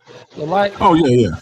The light I'm talking about, look, maybe 120 with the pole. That way, and it'll work just fine. Cause I got one in my house. I spent way less than that on it, and it works beautifully. So, hey folks, I'm sorry, not to interrupt. I'm going to drop out for 1 second and then come back because my connection needs to be reset. Mark just made me aware of that, so I'll be back in like a minute. Before you go, read this. Oh, hey, so I'll definitely be back. Hopefully much clearer than much clearer than you see me now. So yeah, give me 1 second. Be right back, y'all. Got it. Nah, don't go put on no 3-piece suit now, fella. Don't go there. No. This is what it is today. This is what it is right here. I'm just saying. I ain't trying to get in nobody's business and tell no grown man what not to do. Because what state you from, man? Who? What state you from? The great state of Mississippi. I was that was my guess. That was my guess. The dirty South, the sip. Yeah, the sip. Yeah, yep. Yes, Yeah, indeed. man. We just had that little hurricane. We had that little hurricane come through. Sit here Oh yeah. How was that? I lost my It wasn't internet. too bad, was it? I haven't heard about anybody passing away because you mind your business voice. That was man talk. You wasn't supposed to hear that. That's man talk. Anyway, yeah, it dropped a lot of rain. Yeah. It dropped a lot of rain. Got a lot of wind come through, but fortunately, I don't even see. I may see a limb have fallen, but other than that, in my area, not much. It doesn't wet the ground a whole lot though. Did the water table raise up? Is a lot of flooding or? No more than what it normally do around where I see it when it rains. But like I said, I haven't heard of any reports of anybody No total. never seen anything. But something happened because it knocked out my internet and my telephone, which surprised me considering the fact that the lines were buried underground. So I don't know what that was about. Yeah. So, but other than that, nothing big big and major. Well, that's good. Glad the wind didn't take you out, man. That, that will do it. Yeah, and I got some big old long pine trees behind my house. Right. Yeah. And I'm talking, look, 10 feet, around 10, probably 12 feet. There's a big old pine tree, but the regular behind my house. And one is leaning over toward my house. Oh wow. Yeah. But thank God that everything went swell. But That's I'm not gonna hold good. y'all long. I'm not gonna hold you long. I'm gonna jump off here. I just want to say salute and to let y'all know we understand that y'all gonna use the pretty face to get stuff over on us from now on. We understand that now. Yes, sir, man. I appreciate the support. Appreciate you coming through. You're always welcome, my guy. All right, I'm out. All right, man. Take care, brother. Welcome into the show, Mr. Hassan. What's going on, man? How you making out, man? Good. How you guys doing? What up, Aaron? What up, Chilla Cooking? How you guys going on? What's going man, up here in Philly where you left us, just cooking and enjoying life, man. That's what's up. Are you guys going to Houston or no? So far, that's the plan. Kind of building that as it's taking off, but as of right now, that's the plan. You going down? Yeah. I gotta talk to him and hopefully, but this time I want to do at least one MMA fight. So the way I'm trying to, so the way, I get it's too dangerous. Just remove the kicking and the elbow. Just grab and punch it. Grapple and punch. Yeah, that makes sense. Yeah, maybe he'll accept that. Maybe. Yeah. So I still gotta talk to him, and then we go from there. I would say no strikes to the face because with that thinner padding in the glove, I think maybe body shots only too, because you can really start taking teeth out and crushing super orbitals with those kind of gloves that allow you to grapple. You punch somebody in the face with those. That is not like a boxing glove. Yeah. Those are like 4 ounces or so, right? They're really light. Right? If that, yeah. Yeah, like you said, body shots, grappling, and if he's on the ground, no punching in the face. You can choke him out, like try to submit him. No ground and pound. Yeah. But other than that makes sense. and that's why I gotta talk to him and hopefully somebody accepts it. Hopefully somebody accepts the fight, and then we can go from there. Indeed.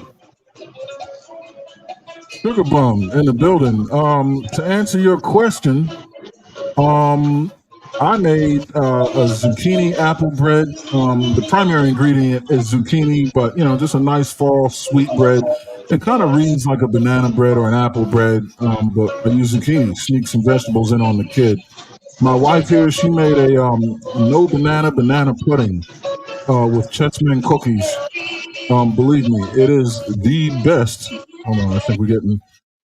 Yeah, it is the best banana pudding I've ever had in my entire life. And that's to include all the ones with bananas. Yeah, no, She hit me over the head with it a year ago, and that was it. I was sold. You know what I mean? And then I'll let Chill Out here introduce what he made earlier. His dish was at the top of the show. I made fried plantains with spicy mango salsa with jalapeno, red onion, cilantro, and red pepper flakes with garlic and salt on the plantains. I'm sorry. There you have it. A nice sweet and spicy foil to go with the earthy and rich plantains. Oh yeah, you look much better, Maverick. Yeah, zucchini bread is certainly. If you've had banana bread or apple bread, it's very much the same thing. Actually, if you stick around, we're going to plate it very soon. My wife is going to finish her banana pudding. That's what if you look here at my kitchen setup, hold on.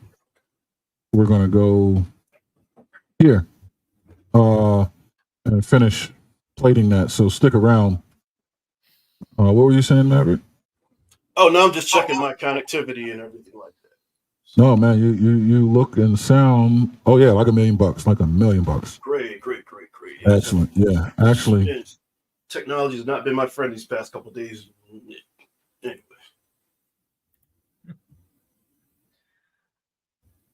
My bad. I got neighbors playing music, so I'm muted out. Apologize, y'all. Gosh, no problem. Oh, looks like we got a. Hey, what's up, Hassan? Looks like we got another person on the panel here. What's happening? How you doing? What up? I'm doing great. How you doing today? Hanging in there, man. Just trying to stay sane. You know how it is. So, is this channel mainly about food or like different topics and stuff? Oh well, this. So we want to cover. Saturday is mainly about food. It will be, but then as we expand, we're going to be working on like home maintenance type of things, vehicle maintenance, how to dress, how to how to press your clothes, how to we want to cover the whole nine, man, everything. But we figured we would start here because this is where we all connect. I believe we connect the most over food, but we're still going to expand into other venues too. So, okay. This is just the beginning right here. That's what's up. Oh, you're muted, Aaron. Oh, wait a minute. Say it ain't so. Mr. Darian D. Cotton is in the shit. Is that from the store? No way. Oh, hold on. That's Cotton. God damn it. I'm filling up Marine.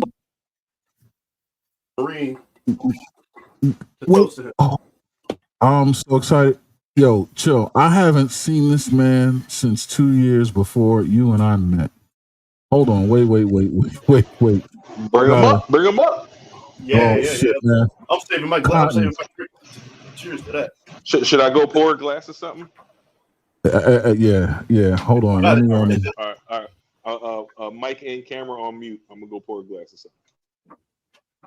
So, Cotton, you'll see there's a link to StreamYard. You gotta hit that, man.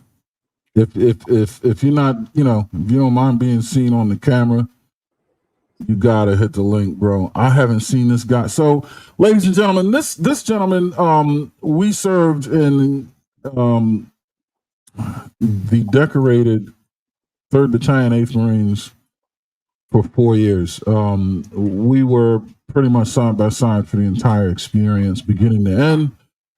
We deployed all over the world, going around the world one way, back around the world the other way, and back around again.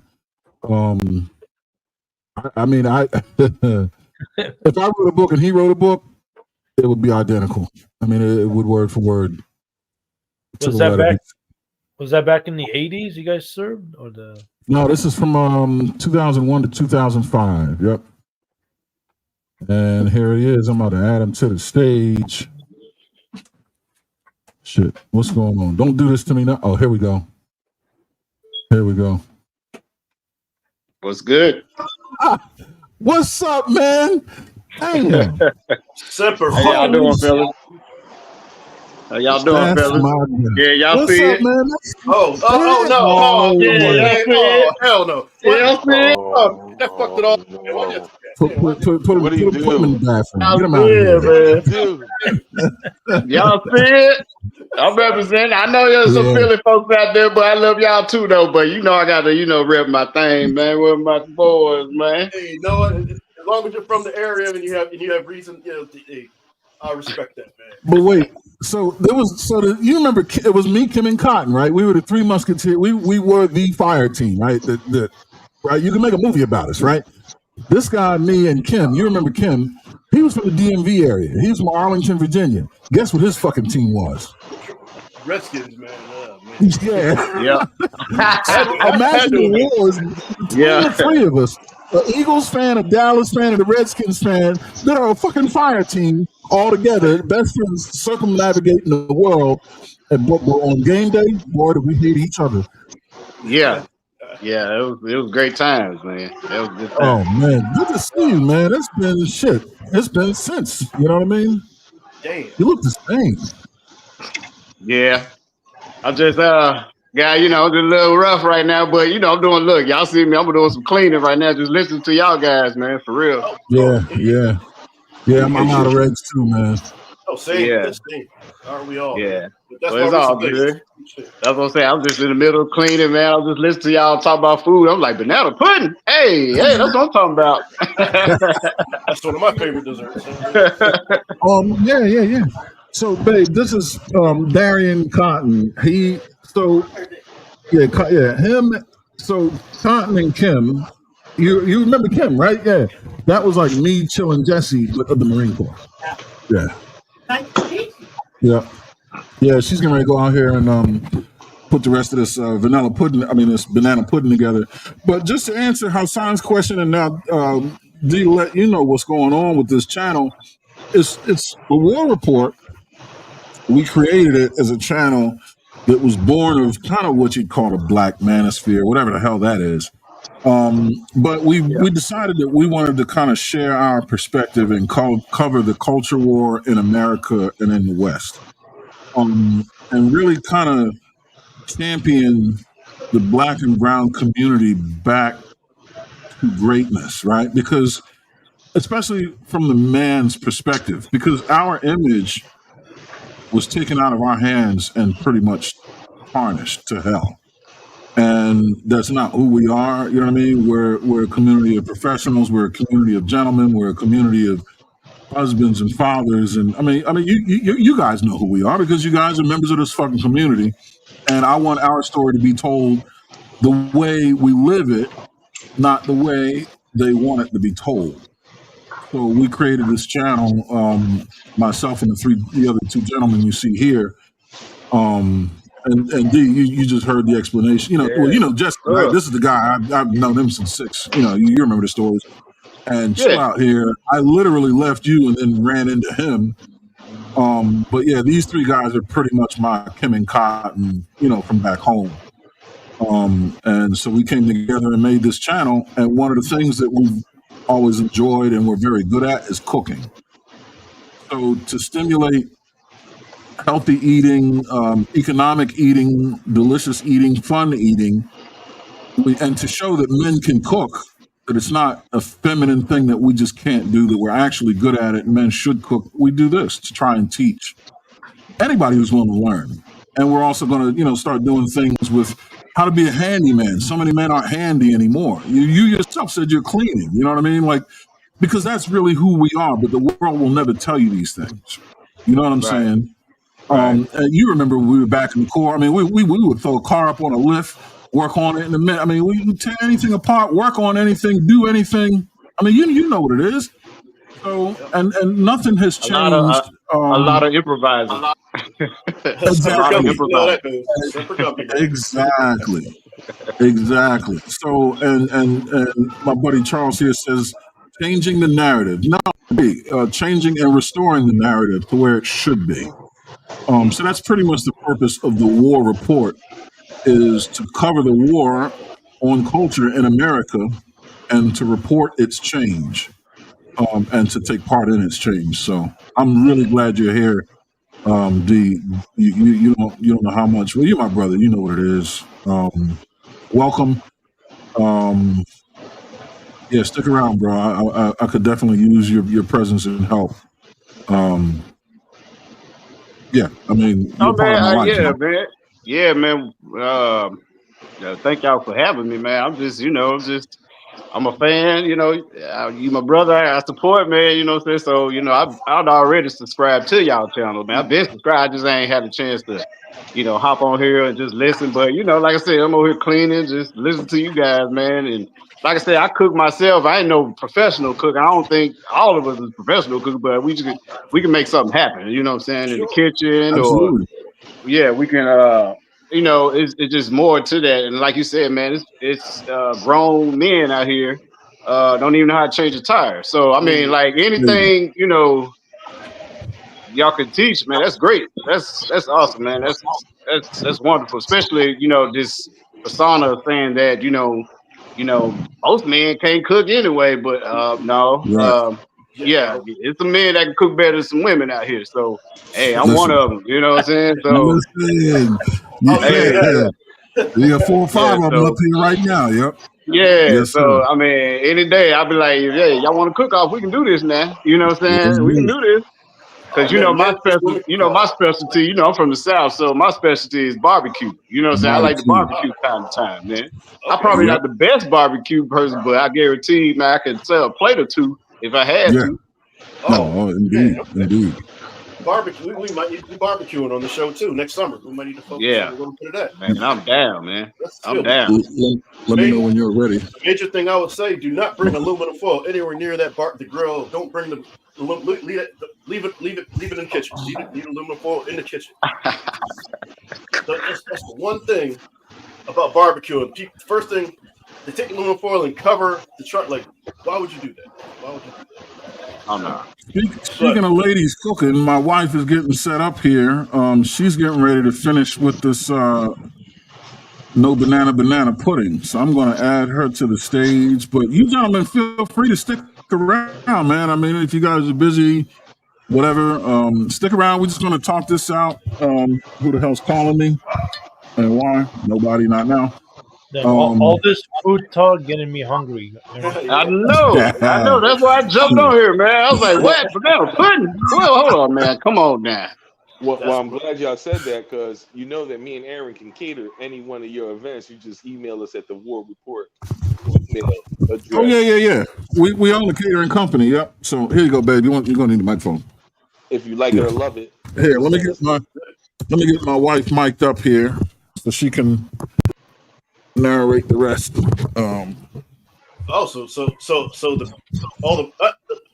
What does it smell like right now, Iceman? Because in your apartment, because in your condo, I can imagine that it must smell amazing throughout the whole, Sweet cinnamon. and the whole. I mean, it's sweet everywhere. Like sweet fall. And that's what fall's about. I think that's why so many people like fall so much, because you cook food like this, you got something in the oven, the whole house smells sweet and like cake and comforting. So I think that's one of the main reasons why a lot of people like fall so much. And one of the good. So here we go. I'm gonna add her to the stage. She is. You ready? Yeah. Can you hear me? Yes, loud and How clear. you doing? Yep, they They can can hear hear me. you. So, all right. All right. So we are back with the finished product. Our pudding is nice and puddingy. See, I'm stabbing it. It's not liquidy anymore. Wait. Okay, yeah. There we go. We can see. So we're just gonna scoop it right back into that mixing bowl.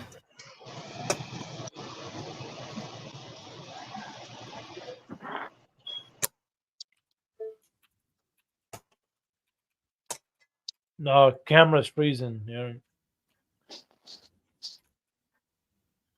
Oh yeah. Is it? Glitch in the matrix. Am I in the dark? No, you're good, but you're Hold just. on. Yeah.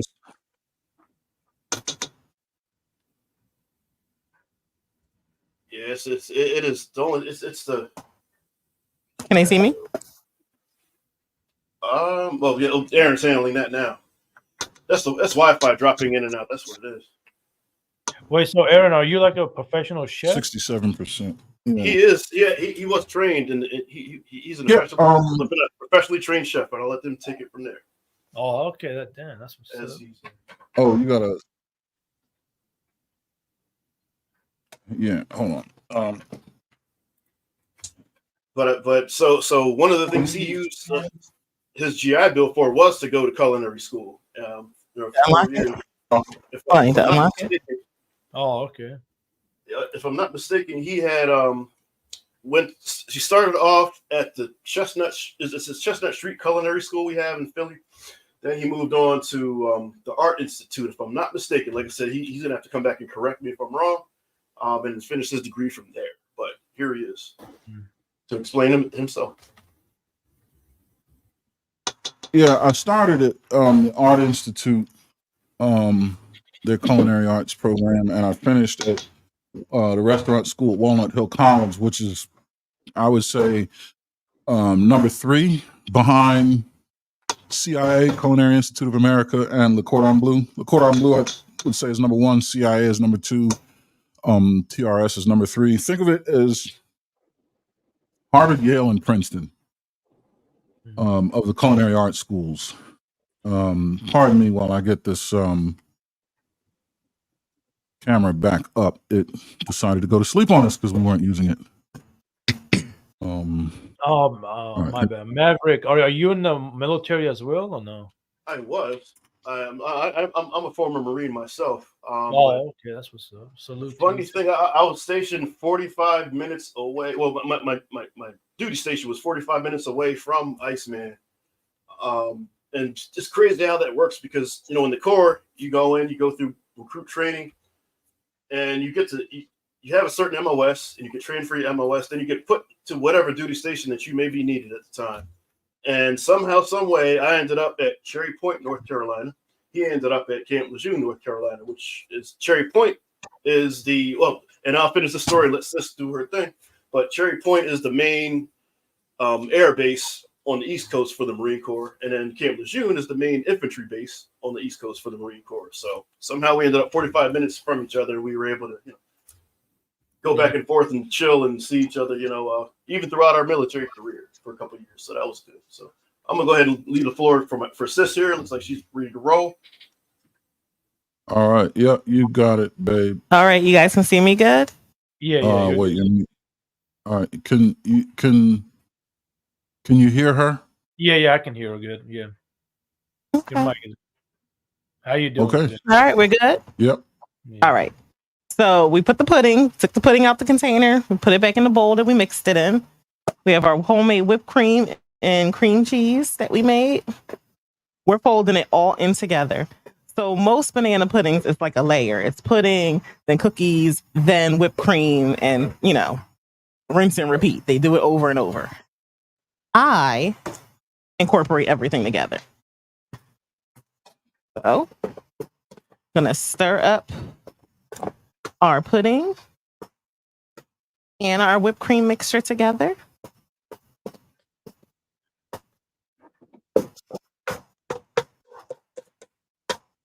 Make sure you're scraping it down off the sides so you get it all incorporated well.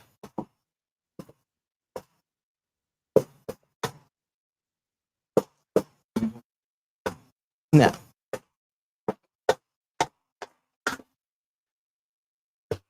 All right. So that's looking good. Then the star of our show, our Chessmen Cookies. I'm just playing a little bit up for you. Make it pretty. Normally I make this in a big oh my gosh, what's the dish called, babe? I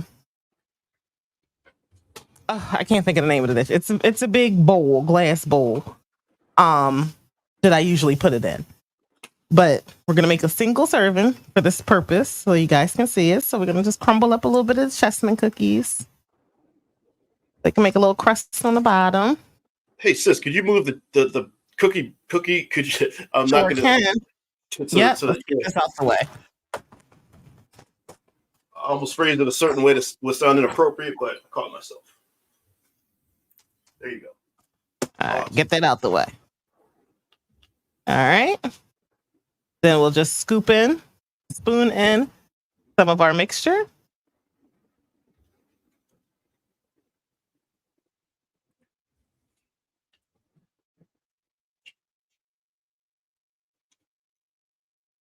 Mark Joyner, that is a great way to look at it. That is the title has no prefix. Yes, sir. Put a little bit more. Mr. Frozen, I'm glad you are feeling inspired, man. Much appreciated. And we'll put one in the middle and crush one to crumble it around the sides just to make it pretty.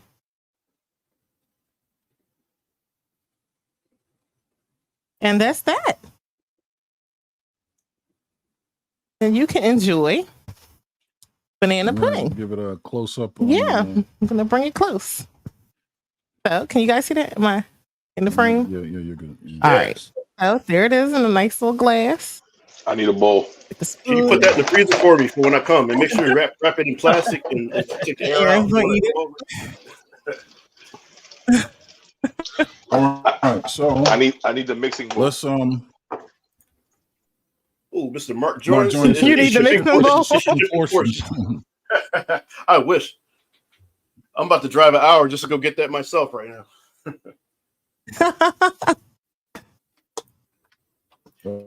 Dr. Girl gives us her applause. Thank you, man. Enjoy it, Aaron. Yeah, he's gonna get. Yeah, let's see him do the first bite here. And you put them on the big screen. We're hungry over here. Right. Caramel sauces. Yep. That'd be good on. This is stupid. This is dumb.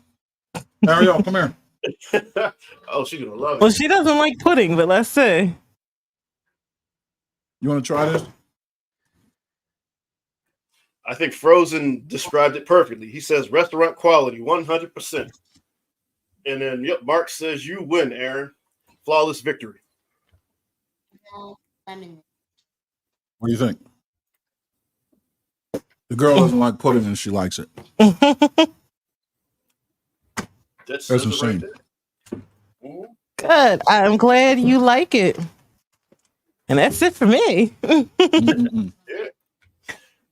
You've done plenty, sis. Yeah.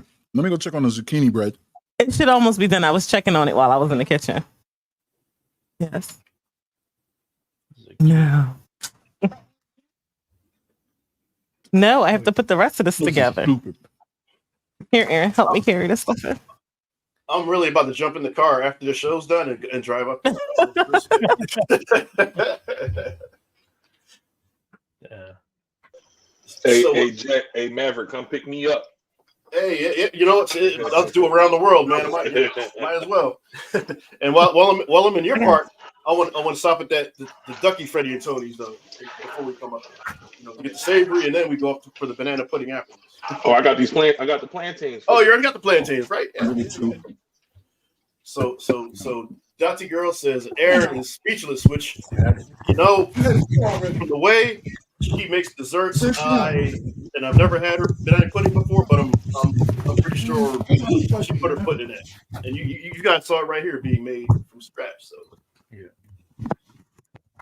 that is Frozen. That is the best review. He says that is a good review. I don't even like pudding, and I liked it, which was from Ariel. Which shout out to my goddaughter Ariel. I was doing the horn right now for goddaughters, but there you go. Yep. Shout out to the goddaughter. Frozen. Have you Maverick? Have you cooked anything on live yet or no?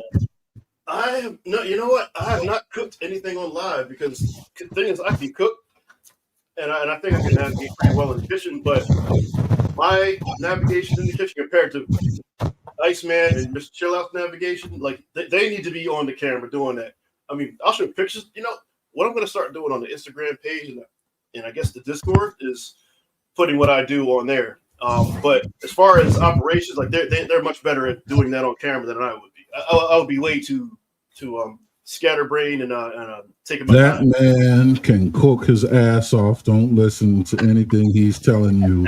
He made these ribs last week, and I'm a pit master, and these ribs were stupid. Don't forget the coconut rice. Don't forget the coconut rice. How could I? I was saving that for you to talk about. You know what I made out of that last night too? I made some seared tuna steaks with some ginger syrup, with ginger syrup, and I seared the tuna steaks first. Then I just put the rest of the coconut rice I had in the oil with the tuna steaks seared in. Just stirred it around in the wok. I'll put the picture on Instagram and in Discord. So but that was last night's meal. Guys, Aaron, Matt, any advice for a new? Because I'm trying to join the military. Any advice? Heads up. You want to join? Yeah, I want to join. I'm talking to a Navy recruiter and a National Guard recruiter. So, okay, well, I don't know if Aaron wants to take this. But the first thing I will say: do not let those recruiters gas your head up. Do not let them sell you wolf tickets, because I'm pretty sure it's changed since when I joined and now. But what happened is a lot of times these recruiters, they will promise you a lot of things like money and rank and all kind of stuff just to get you to sign. And the minute you sign and help them reach their quota, all that stuff a lot of that stuff that they promised you will not happen. So that's the number one thing I would say. Make sure that you know what you are signing up for, and know, like I said, everything that they promised you. That make sure that it's on paper and it's signed. That's the best advice I can give you if you want to just join the military. But so just and if you, like I said again, if you don't mind me asking, how old are you? Because that would determine a lot. Yeah. I just turned 31, like a month in February. Okay. And then oh wait, I'm sorry, I'm getting distracted from the comments. But do you have any idea, like, what kind of do they speak to you about MOSs, like military occupational specialties, or AKA the job that you would do after you enlist? Well, for that, my thing is the ASVAB, because my scores are low. So I talked to because the Army, they used to have a class. If you score like let's say 30 or 18, they'll take you to the school in Oklahoma, and that school is going to prepare you for the real ASVAB, and they're still going to pay you for it. But I didn't even score 16 or 21. Now, if I score 31 or higher, then I don't need to go. It's just my scores. Now, the Navy, the Army, they closed down that school for now. But the Navy, they have that school, same thing. If I score 21 or 30, they can take me to that school for the Navy. If I score 31 or higher, then I'm good. I don't need to go. Yeah. But so for me, it's just a scoring. That's what.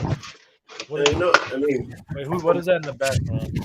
Yeah, it's somebody's. Hold on, let me see. It's probably that mic. Okay, okay. They'll shut it on when they're ready. Yeah. But So first thing I guess would be to which service would you like to join? Like that's the main two questions I would ask myself if I were you and really go over is what am I good at? What am I naturally good at? As far as like what food is your passion? What can you do naturally? Like can you cook naturally, or fix things naturally, or you deal with numbers, or things like that. And then the second thing I would focus on if I were you was which service would you actually like to join, and what would best serve you, because it depends. The ASVAB, like I said, and this is my experience from over 20 years ago, so I'm pretty sure a lot has changed, but pretty much so the service that you want to join and the ASVAB score that you get will determine what you do. And then when I was back in the day, the ASVAB was designed to pinpoint what your skill, like where your skills lie. Like for me, I took the ASVAB and they were able to determine that my mechanical inclination was my highest skill.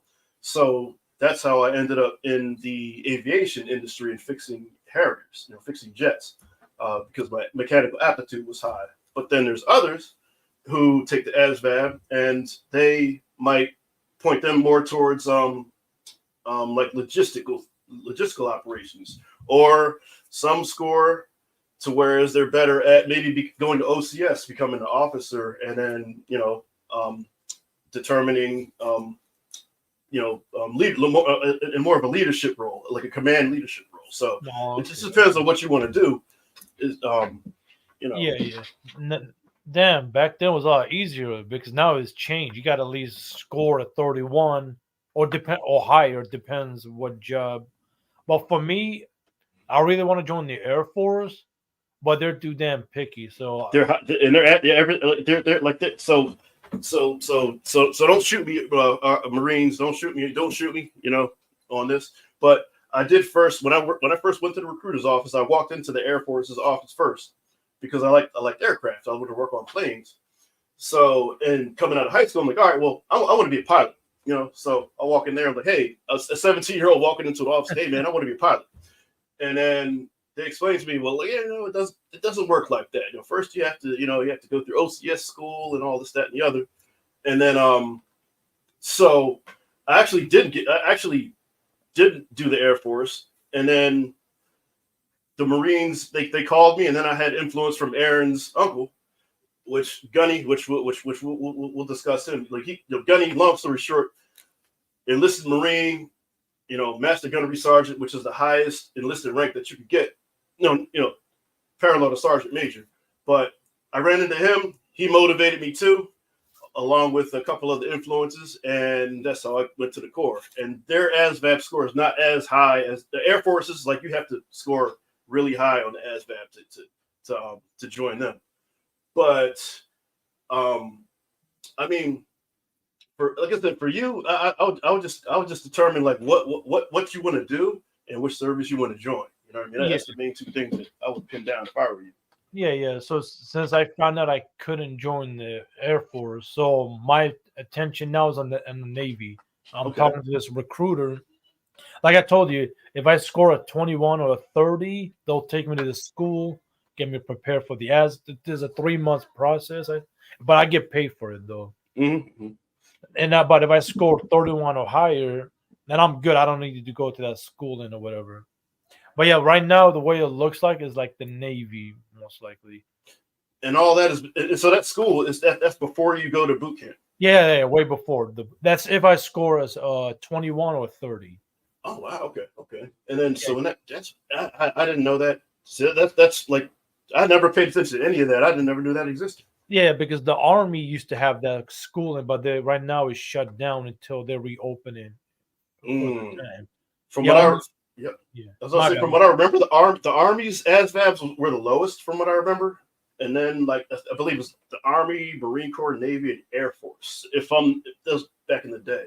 No, you're right. ASVAB score. Because a year ago when I was talking to the Navy different recruiter, I could have been to that school already. I could have been done with boot camp by now. But they lied to me and said there was no school for the Navy. See, and I was pissed because watch for that, man. The recruiters they'll cap your head up just to get you to sign that dotted line. Minute that happens, fuck you. That I don't mean to. That's how it is, man. And it was a guy that said, okay, I believe them. So this new female recruit, no, she said we always had this class for 2 years, and I'm looking at her, but that's not what the guy said about a year ago. I said, damn. Yeah, so if they accepted me a year ago, I could have been done right now. I could have been stationed somewhere and moved on. Now you asked me about what job I want to do. If everything goes well, for me, like either like intelligence, military police, maybe mechanic. Those like my options. And then so say like I don't know much about intel or MPs. So I know in the Marine Corps, I can't remember if MP was a what do you call that, a B billet or not? I don't think it was. No, it's just a normal MOS. But as far as mechanics are concerned, like you sound like you want to more gravitate towards the Navy. So then you would have to figure like want to be a mechanic, what would you want to work on? Because you can work on everything from F-18s to pretty sure like Raptors right now, to you could work on the Navy vessels, on the ships. Yeah. And whatever else, whatever other aircraft that anything the Navy might use for vehicles. Look at that. Oh, sorry, I'm getting sidetracked from the planning on the Platanos over there. Look at that, man. Those are some prime Platanos right there. Look at that, man. I'm about, forget this, man. I'm gonna drive to your house first. Save me like half of those. You come over, I'll make them fresh for you. My man. All right. Those look outstanding, though. Yeah. But what's crazy, Maverick, the first recruiter that I talked to was the Army recruiter before anybody else. Mm-hmm. I thought, score, because, they always say the Army is the lowest, they accept anybody. Mm-hmm. That's what I thought going in. So I scored, I think I had like a 10 on the first ASVAB that I took. And said, no, you got to score a 31. I said, you got to be kidding me. So that process took a little while. So they, in a way, they got sick of me. So they sent me to the Navy. They said the Navy they lowered the requirements a little bit. So it was a staff sergeant, I think. And then the Navy recruiter, like I said, he lied. He said there was no school, blah blah blah.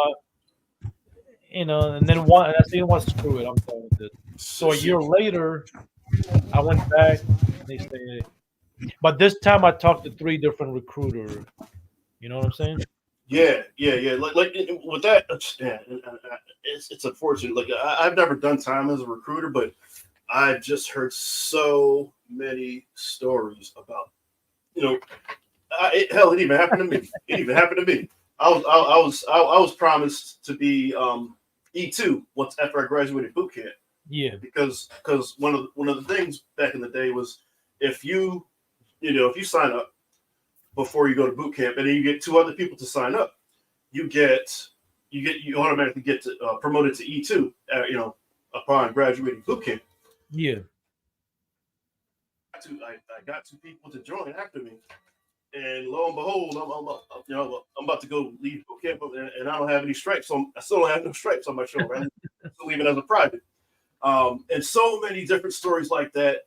I can't even count, man. Like dozens and dozens of people, who I ran into, where they were told the same story. That the recruiter promised me this, whether it be money, rank, whatever, and after they signed the dotted line, that's it. No more attention, no nothing. As long as you get that, as long as you're signed up to get shipped off to boot camp, as long as you have that date and you have the ASVAB score to do so, that's that. After that, they don't come to your house no more. They don't call you no more. All that. So just be wary of those recruiters, man. Hopefully it changed since then, but it doesn't sound like what you're telling me. Yeah, because I hear a lot of veterans. They say they got screwed over too. They're supposed to get one job and they signed the papers and they got a different. They're like, damn, they can do that. Oh, that happens. Actually, that happened to Iceman. And he would have to correct the story if I'm telling it wrong. But from what I remember, he signed up for Motor T because Iceman's passion. He loves vehicles, cars. Yeah. So he wanted to work on Humvees and tanks and things like that. But when but what they didn't tell him after before he signed the dotted line was you have to be a certain height to work on Humvees. Too big to get into the engine bays and crawl into the vehicles and stuff like that. Like wow! You're too big. You can't. Like it's not conducive to work in that area. So they have a height and weight height requirement. Well, with him being 6'5", and the recruiter should have known that there's no damn way he's going to get under a Humvee or a tank being 6'5" and be proficient at his job. So he signed up. Then your mic is cutting out a little bit, man. Oh, mine? Yeah. Oh, my bad. Yes. So long story short, he signed up to be Motor T, but ended up being S3 and then moving on to other things that I'm not going to discuss over him. Yeah. I mean, so just don't, like I said, I don't know how to avoid that or whatever, but just be aware of that. Yeah. Yeah, if I only joined like literally after high school, I think things would be a lot easier. But it is what it is, you know. You can't complain. No, do you have anything to add, Aaron, or no? Yeah, I'm leaving the floor to him now because he's the expert. Me? Yeah. Yeah. I'm about to take out this zucchini bread. So something tells me he didn't hear much of what. Did you hear about like your experience of joining and all that, or? I heard enough. Okay, gotcha. It's okay. Yeah, I mean, I can tell he's got it in his mind. Interview.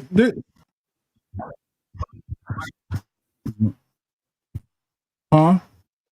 Oh no, I was about to say you're going to handle your business, and then you probably covered all that in the interview that you did on Hamp's channel, right? That's right. I forgot about that. That's what I'm saying. There's an interview on our channel. You can look at that. Yeah. Mark Journal. That's not mofongo, but I can make one. I'll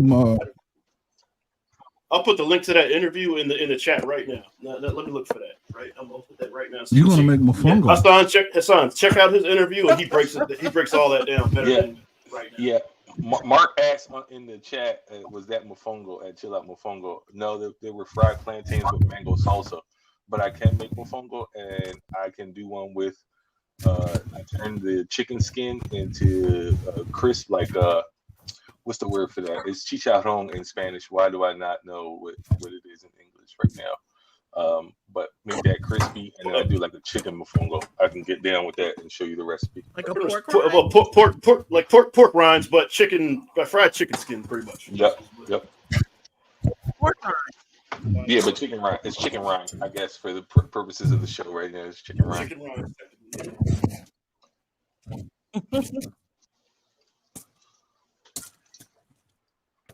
All right, y'all. So I'm bear with me here.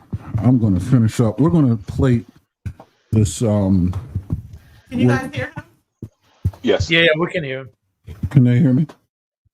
Yeah, you're good. So I'm gonna finish up plating this zucchini bread. And we're gonna make a quick whipped cream. We made it on the show last week, but just to show how easy it is, we're going to do it again. I just have maybe a quarter cup of whipped cream, maybe a half cup or so, maybe about a quarter cup of sugar. That's enough. And then we'll just whisk it. And as soon as the air bubbles start to form, you've made whipped cream. I bet you I can do this in less than 90 seconds. Maverick, can you make the picture bigger, if you don't mind? The screen.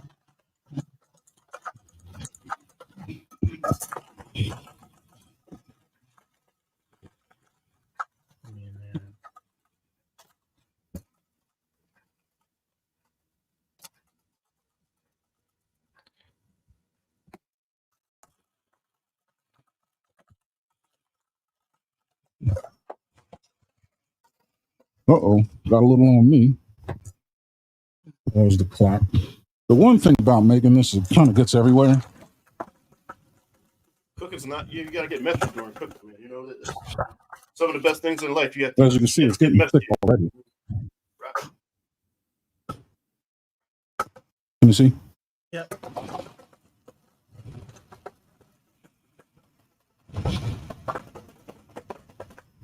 You see, it's getting thick already. Thick is good. Thick is very good. And that's what she said. No. See, that's what he said. Now, boom, done. Whipped cream. Stiff peaks.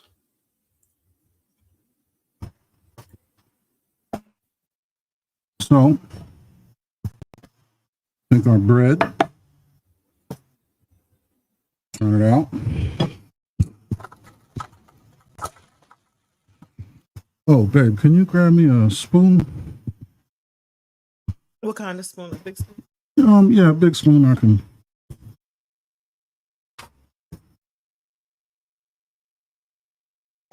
Now you can put raisins in this.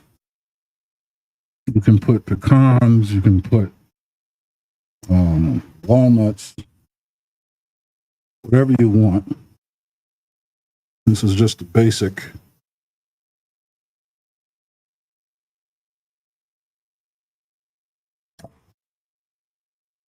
So, and then when she comes with a spoon,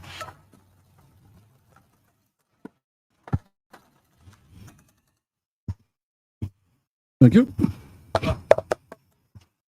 And then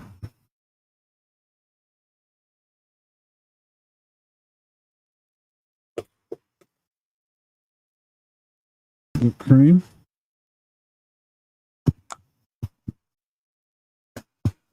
And then finish it off. A spice. And there you have it. Voila. Zucchini and apple bread with nutmeg homemade or allspice homemade whipped cream. So what's going to happen is I'm going to explain that too.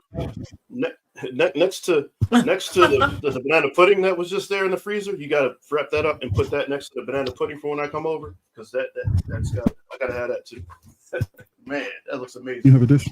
Matter of fact, as O'Shea the hobbyist puts it, that does look bananas without the bananas.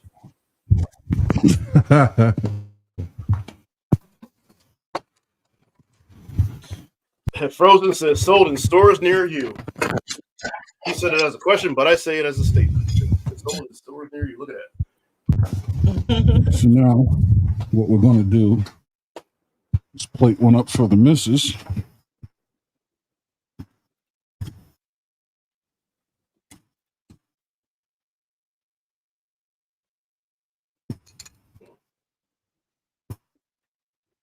Thank you. Oh. No. There we go. That's what I was looking for. All right, you got main camera sense. Your reaction is here, there.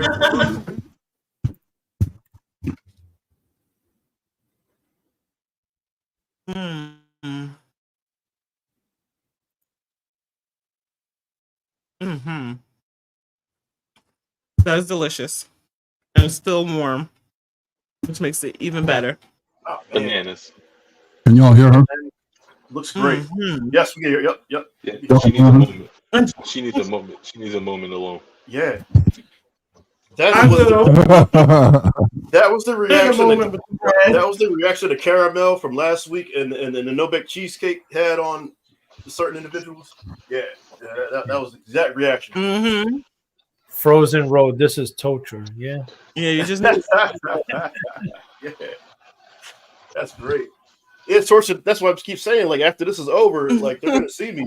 They're gonna see me, and I have a sports car, so I'm gonna push it to the limits, getting to their house. To get something. Come on up. You want to take that, Jesse? Oh, look at that. Yeah. Mm-hmm. Yep, that's pretty good. So there you have it, folks. It's zucchini bread with whipped cream, my wife's no banana pudding, and Mr. Chill Out's fried plantains with spicy sweet mango salsa with red onion and cilantro. All of this is all vegetarian, right? There's no meat here.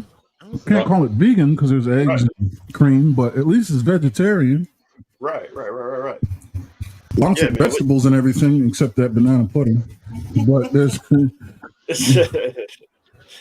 Hey, Maverick, where's your plate at? Man, my plate it's nowhere to be found. It's about like 40 miles away. Right here. It's right here. Oh, there it is. There it is. Man. Looks like next time I need to step on the camera and make. We'll be here all night. Come on up, man. I think that's what the people want, man. So next time I might hop up there and do something It'll depend on whatever we do the next week or two. Yeah.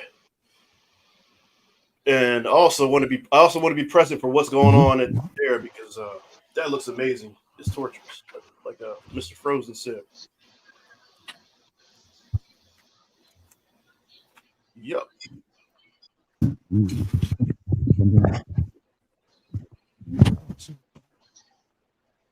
Jesse, is the screen responding on your end? It's just doing some things. Like I'm not touching anything because I think you might be doing shit. So that's why I'm not touching anything right now.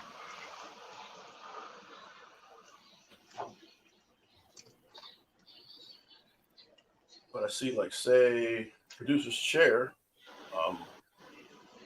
Where are you at? Yeah. So is that all the dishes? He said, "Oh, so that's funny." Okay. O'Shea says, "You only 40 minutes away and you're not there. What are you thinking?" Hey, Only 40 miles? Like, that's nothing. I'm thinking of pushing end stream, going to my car right now and driving up there. That's what I'm thinking at the moment. It's a win-win for the Maverick. No matter what house he goes to, first or second, it's going to be. That's it. I know that for sure. Sure. Yeah. If that can't happen, I'm gonna have to come up with something myself to counteract that. Oh, I gotta try Miss Wormley's cookies too, man. Stop playing them things. Chocolate chip cookies, yeah. It doesn't matter. She can make peanut butter on dirt. It's gonna be amazing cookie. Yeah. Shout out to Rolling in Dough. Rolling in Dough. Shout out to Rolling in Dough. Yeah, man. Shout out to that. It's about to be holiday season, so Rolling in Dough might have to make a presence on here. Yeah. And then that's another. Yep, that's in the scrolls though. That's hidden in the scrolls. That will be revealed during holiday time, I believe. Her cookies are to die for. Yeah, man. But I can say this about Philly. Philly was actually nice when I was there. I did not expect that about Philadelphia, especially the downtown area. Yeah, you know what? I'm so glad to hear. I mean, I'm so glad that you said that because we get we get shit on all the time. It's so good to hear positivity. Hassan, I think we're like any other city in certain sections. It's kind of chaotic, and then you got nice parts of the city also that are embracing to people and tourists of all kinds. Yeah. Especially where the Rocky Balboa statue at, and then and when you walk through downtown, I didn't knew that part of town even existed because I've been to Philly before, but I never went inside the city. The city, or whatever you guys. Center City is. Yeah. Like I didn't know. Like, damn, this is beautiful. I didn't know that. That's a great area. Really historic area down there. Birthplace of America. Yeah, for sure. Yeah, you'll walk the water. You'll walk down like the waterworks, and it's like you could tell, like we were the when they first came over to America and were first building up. Like you could tell they first came here, like all the Masons and all that. They came over and had a lot to do with the area, with the waterworks. You see even. Oh, your mic is cutting up, man. Yeah, it's cut. You're cutting. Okay, but long story short, that area does have a lot of history, and if you take a look around, like even when the Masons came, you'll see their work everywhere around that area. Like, even in the tiles next to the waterworks, you'll see fish carvings and all kinds of stuff, man. Especially that very nice area. I don't know what you guys call it, but I call it the Vegas Strip. It looks like all the lights, everything looks nice. Probably maybe Market Street, maybe. But like it has a fancy hotel, probably Market Street, like around like 15th Street and Market, something like that. Maybe, yeah. Market. It was actually not like that. Did you see City Hall in your travels? I don't think so. No. Okay. Yeah, just curious to pinpoint where you were, but yeah, but either way, you were in a really nice area. Yeah. Where the Rocky statue was right next to the steps where he ran up and did the whole. Yeah. Because my hotel was like 5-10 minutes away from it. Oh yeah. You were in a nice area, really nice. Oh yeah, it's Center City proper there. Yeah. Hell yeah. And like 46 minutes away from the gym where the event happened. Oh, wait a minute. Yes. When did you come here? When did you come to Philly last? Wait, For the fight. event? That was for the fight. You were so wait. You were in the fight, weren't you? Yeah. Yeah, you were the first. Yeah. You were the first match. It was first Yeah, fight. yeah. Yeah. Okay. Damn. All right, I remember you now. Yeah, I remember. Oh man, yo. Hey, Maverick, it didn't take you an hour. Come on, bro. That's Hassan right there. Yeah. I'm sorry. That was my first announcement of the fights. Was Hassan right there? I was impressed for that. Against Black. Come on, man. Yeah. No. If you understood everything, man, everything. No, I understand. Let me tell you, Hassan, you got a heart. You have heart. You stood it, man. I remember that. I was the guy. Yo, get up. I remember that, man. You have heart, man. You have heart. I appreciate that. Yeah. He's trying to go to UFC and show his heart for real. You know what I mean? I'm telling you. Man, respect. Hey, Hassan. No. All jokes aside, a lot of respect, bro. It takes a lot of that to get up in the ring. Just to get back up like you did. Yeah, just to get in there to begin with, man. It takes a lot, and then you got an audience in front of you, and all those other factors, and then you walk there. I mean, yeah, I know what happened, and just getting there and showing your dedication. You get a big the war report salute, I'm sure. For sure. I appreciate you guys. Salute to you. Yeah, but I'm not gonna lie, but I was a little bit nervous walking in, but once I got in the ring, like all that nervousness went away, you know? Yeah. When you approach things like that, events like that's all it is, like the anticipation. You know, and then when you first step in, the first like second or two when it happens, but after that, it's all like I guess instinct or whatever that kicks in, man. So yeah, and we appreciate you rocking out with us too right now on the show. We appreciate you. No, I appreciate you guys for having me on. You know, for sure, and it just clicked right now, man. It just clicked. No, because I saw the video. I said, the only thing I should have. If I had a chance to redo is work on my feet because my feet was kind of off, and then work the footwork and have my hands up. Not like that's what I. Yeah, that's the one thing. Like when see like people watch like say like when you watch that Canelo fight tonight or whoever might see it, like just holding your hands up with whatever maybe 16-ounce gloves or whatever just doing this for 2 minutes is tiring. Much less trying to maneuver and actually throw punches, man. Yeah, I mean, I'm not no boxer expert, but when I was throwing my jab, in my head, like, oh, okay, you're doing good. I was about to get with my right, and this was down my left, and he got me. Shout out to King. Oh, sure. And one of the things like it, and just a simple one of the techniques when you punch, you have to remember not to try. The instinct is to do that, but you have to remember to always keep your guard up, all times, man. But that's what I'm saying. He tied me, so he sure. By the time I did this, and I'm about to do with my right hand the hook, he boom, like it happened so fast, like what the hell just happened? And I told Ham, don't tell the story because Ham was looking at me and my eyes was closed. He's the only one that's seen it, but he told the story. Oh, I thought like when I saw when that happened, I was right there, man, with the camera. That's why I was like, yo, get up, and then and I saw it in your eye. You got up, dude. You got up. Yeah. But Aaron, you did a great job commentating and ring announcer. Chill out, Cookie. You did a great job. Salute. Hell yeah. Appreciate it. Appreciate it very much. Thank you. Yeah, but I tried. I tried. Oh man, and that says more than so many other people. Like we almost didn't have a fight that day because so many people didn't show up. Yeah. And salute to CJ for doing 2 fights. Yeah, hell yeah. Yeah, for sure.